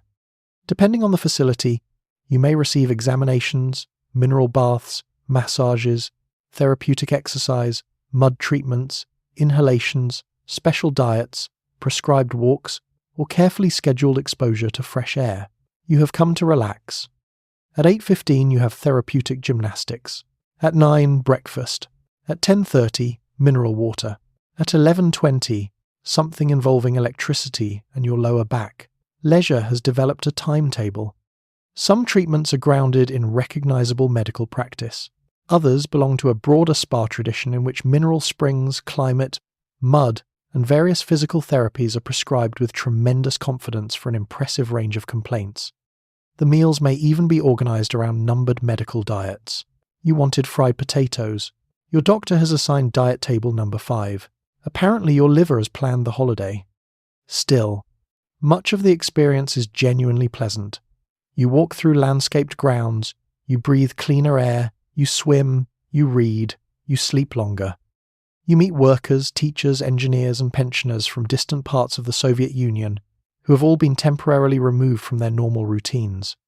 For families, ordinary holiday homes and tourist bases can offer something simpler: a room, meals, outdoor activities, excursions, perhaps access to a beach or forest. International travel is another matter. Visiting friendly socialist countries such as Bulgaria, Czechoslovakia, Hungary, or East Germany is possible for selected travellers, though organised groups and official procedures are common. Travelling independently to Western Europe or the United States is far more difficult. Passports for foreign travel, permissions, currency restrictions, political reliability, and administrative scrutiny place international tourism beyond the casual reach of most citizens. So you explore the enormous country you already have, and there is plenty of it. Mountains, forests, lakes, Black Sea beaches, Baltic coastlines, historic cities, mineral springs. Your holiday eventually ends. You return home rested, slightly sunburned, carrying souvenirs and possibly medical instructions you will never follow again. The state has successfully organized your relaxation. You feel surprisingly relaxed about it. 31. The Soviet Union changes completely depending on which window you look through. Before the day ends, we need to widen the view. So far, you have spent much of your day inside the version of Soviet life most familiar from photographs and memories of the 1970s. Apartment blocks, crowded buses, factory canteens, tiny kitchens, queues, television sets, district heating, and somebody quietly explaining where sausage has appeared. But the Soviet Union is enormous. If you imagine that everyone from the Baltic Sea to Central Asia is eating the same dinner beneath the same wallpaper, the map would like a word. By the late 1970s, the Soviet Union contains 15 constituent republics and stretches across 11 time zones. You could board a train in the western part of the country and continue travelling east for days without reaching the end. That scale matters. If you wake in Leningrad, winter means damp cold, snow, old apartment buildings, crowded courtyards, and the immense architectural weight of a former imperial capital. If you wake in Tashkent, you are living in a Central Asian city where summers are fiercely hot, markets overflow with melons and grapes, and the architecture, food, language, and family traditions feel very different. The passport may say Soviet. Breakfast still has regional opinions. In Georgia, your table might include bread, cheese, herbs, walnuts, vegetables, and dishes built around flavors very different from those common in northern Russia. Wine has a deep cultural importance here that makes the familiar stereotype of universal vodka consumption look immediately inadequate. In Armenia, Azerbaijan, Uzbekistan, Kazakhstan, Lithuania, Latvia, Estonia, Moldova, Ukraine, Belarus, Kyrgyzstan, Tajikistan, Turkmenistan, and the Russian Republic itself, local cuisines survive alongside standardized Soviet products. People eat what grows nearby. They cook what their families taught them. Central planning can determine the price of bread. It has considerably less success persuading everyone's grandmother to use the same recipe. Language changes too. Russian is enormously important throughout the Soviet Union. It is the principal language of central government, the military, much higher education, and communication between people from different republics. Learning Russian can open professional opportunities and make movement across the Union easier.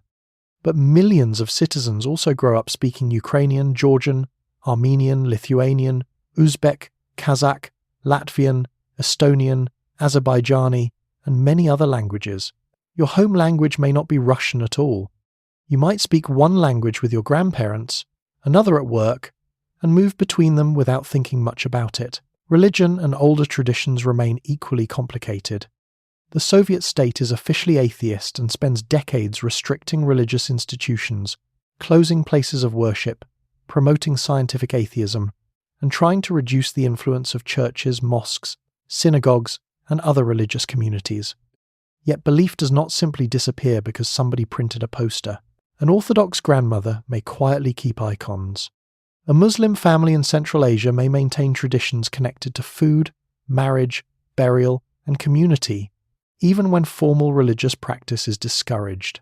Jewish families preserve customs under their own difficult circumstances. Regional identities endure because identities are annoyingly resistant to administrative instructions. Urban and rural life can differ even more dramatically. Your Moscow apartment may have central heating, a television, and a metro station nearby. Several hundred kilometers away, a village household may still rely on a stove, a garden, livestock, a well, and agricultural rhythms that would feel much more familiar to previous generations. Collective and state farms dominate agriculture, but private household plots remain important. Families grow vegetables, keep animals where permitted, preserve food, and sell some surplus through collective farm markets. The Soviet Union may be launching satellites. Your aunt is still extremely concerned about the cabbage. Even access to consumer goods varies sharply. Moscow enjoys privileged supply, compared with many provincial cities. Republic capitals may have goods rarely seen in smaller towns. Someone traveling from a poorly supplied region to Moscow may return, with bags full of sausage, clothing, sweets, or household items. People joke about this. Naturally, the capital becomes both political centre and accidental shopping destination. By evening, the lesson is simple. There is no single ordinary Soviet life. There are millions of them, different climates, different languages, different foods, different memories, different local customs, different relationships with the state. The red flag above the government building may be the same. What is simmering in the kitchen below it probably is not. 32. Night falls, and ordinary life is mostly about making tomorrow work. And finally, you are home again. The television quiets. The announcer has finished explaining the day's achievements, the film is over, and the screen fades into that soft grey glow that lingers for a moment after the set is switched off. Somewhere in the building, another television is still playing through the wall. Pipes knock faintly. A toilet flushes several apartments away. Someone upstairs moves a chair with the determination of a person who has apparently chosen midnight to redesign the living room. Your own apartment begins settling. The children are asleep, or at least they have been instructed to be asleep. A school bag waits by the door. Exercise books have been stacked on the table. Tomorrow's clothes are laid out because mornings are much easier when nobody begins searching for one sock at 7:15. In the kitchen, you start preparing for the next day. This is the quiet machinery beneath ordinary Soviet life. Tomorrow beneath ordinary Soviet life. Tomorrow's breakfast does not simply appear. Neither does tomorrow's lunch, clean shirt, bus fare, shopping plan, or properly packed school bag. Much of the evening is spent making sure morning will function. Perhaps you boil eggs. Perhaps you cut bread and wrap sandwiches. A pot of soup remains on the stove for tomorrow's dinner. Potatoes sit in a sack beneath the sink or on the balcony. Depending on the weather and how ambitious your storage arrangements have become, the refrigerator hums beside you. You are still pleased with that refrigerator. On a shelf are jars from the dacha. Pickled cucumbers, tomatoes, jam, perhaps mushrooms. They represent hours of summer work quietly waiting to rescue February. You look at what remains in the cupboard. Bread should last until tomorrow. Tea is fine. Butter is getting low. Sausage is now a strategic concern. You make a mental note. This is how many Soviet households plan consumption. Not through a perfectly predictable weekly shop, but through a constantly updated map of what exists, what is running out, what might appear, and who has heard something useful. Tomorrow, your colleague may know where meat has arrived. Someone in the building may mention oranges. Perhaps nothing special will appear at all. You keep the avoska near the door. Preparedness has become a domestic instinct. Then there is laundry. A shirt hangs drying over the bathtub. Children's tights are draped near the radiator. A pair of boots has been positioned carefully where the heat can reach them without producing a smell strong enough to require evacuation. You straighten the room. Nothing dramatic. A cup goes into the sink. A newspaper is folded. The good coat is hung where it can dry. The apartment is small enough that disorder expands quickly. One chair covered in clothing can reduce the available living space by what feels like 30%. Eventually, you sit down. This may be the first genuinely quiet moment of the day. You have spent hours inside institutions. The apartment block, the bus, the workplace, the canteen, the shop, the clinic perhaps. The entire Soviet system has surrounded you in one form or another, organizing transport, wages, housing, education, heating, healthcare, and the supply of things you spent part of the day trying to locate. Some of it works remarkably well. Some of it works eventually. Some of it requires knowing someone's cousin. And yet this is where grand descriptions of the Soviet Union begin to become inadequate. Because for you, tonight is not really about communism. It is about whether the children finish their homework. It is about whether there is milk for breakfast. It is about your mother's health, your colleague's irritating habit of disappearing during the afternoon, the strange noise the refrigerator has started making, and whether you should go to the dacha this weekend. Political systems shape these concerns. They do not replace them. Outside the window, rows of apartment blocks glow with hundreds of little rectangles of yellow light. Behind each one, somebody is doing roughly the same thing: cooking, arguing, reading, mending, listening to music, putting children to bed, planning tomorrow. A superpower of more than 200 million people is quietly brushing its teeth. You set the alarm clock. The bus will be crowded in the morning.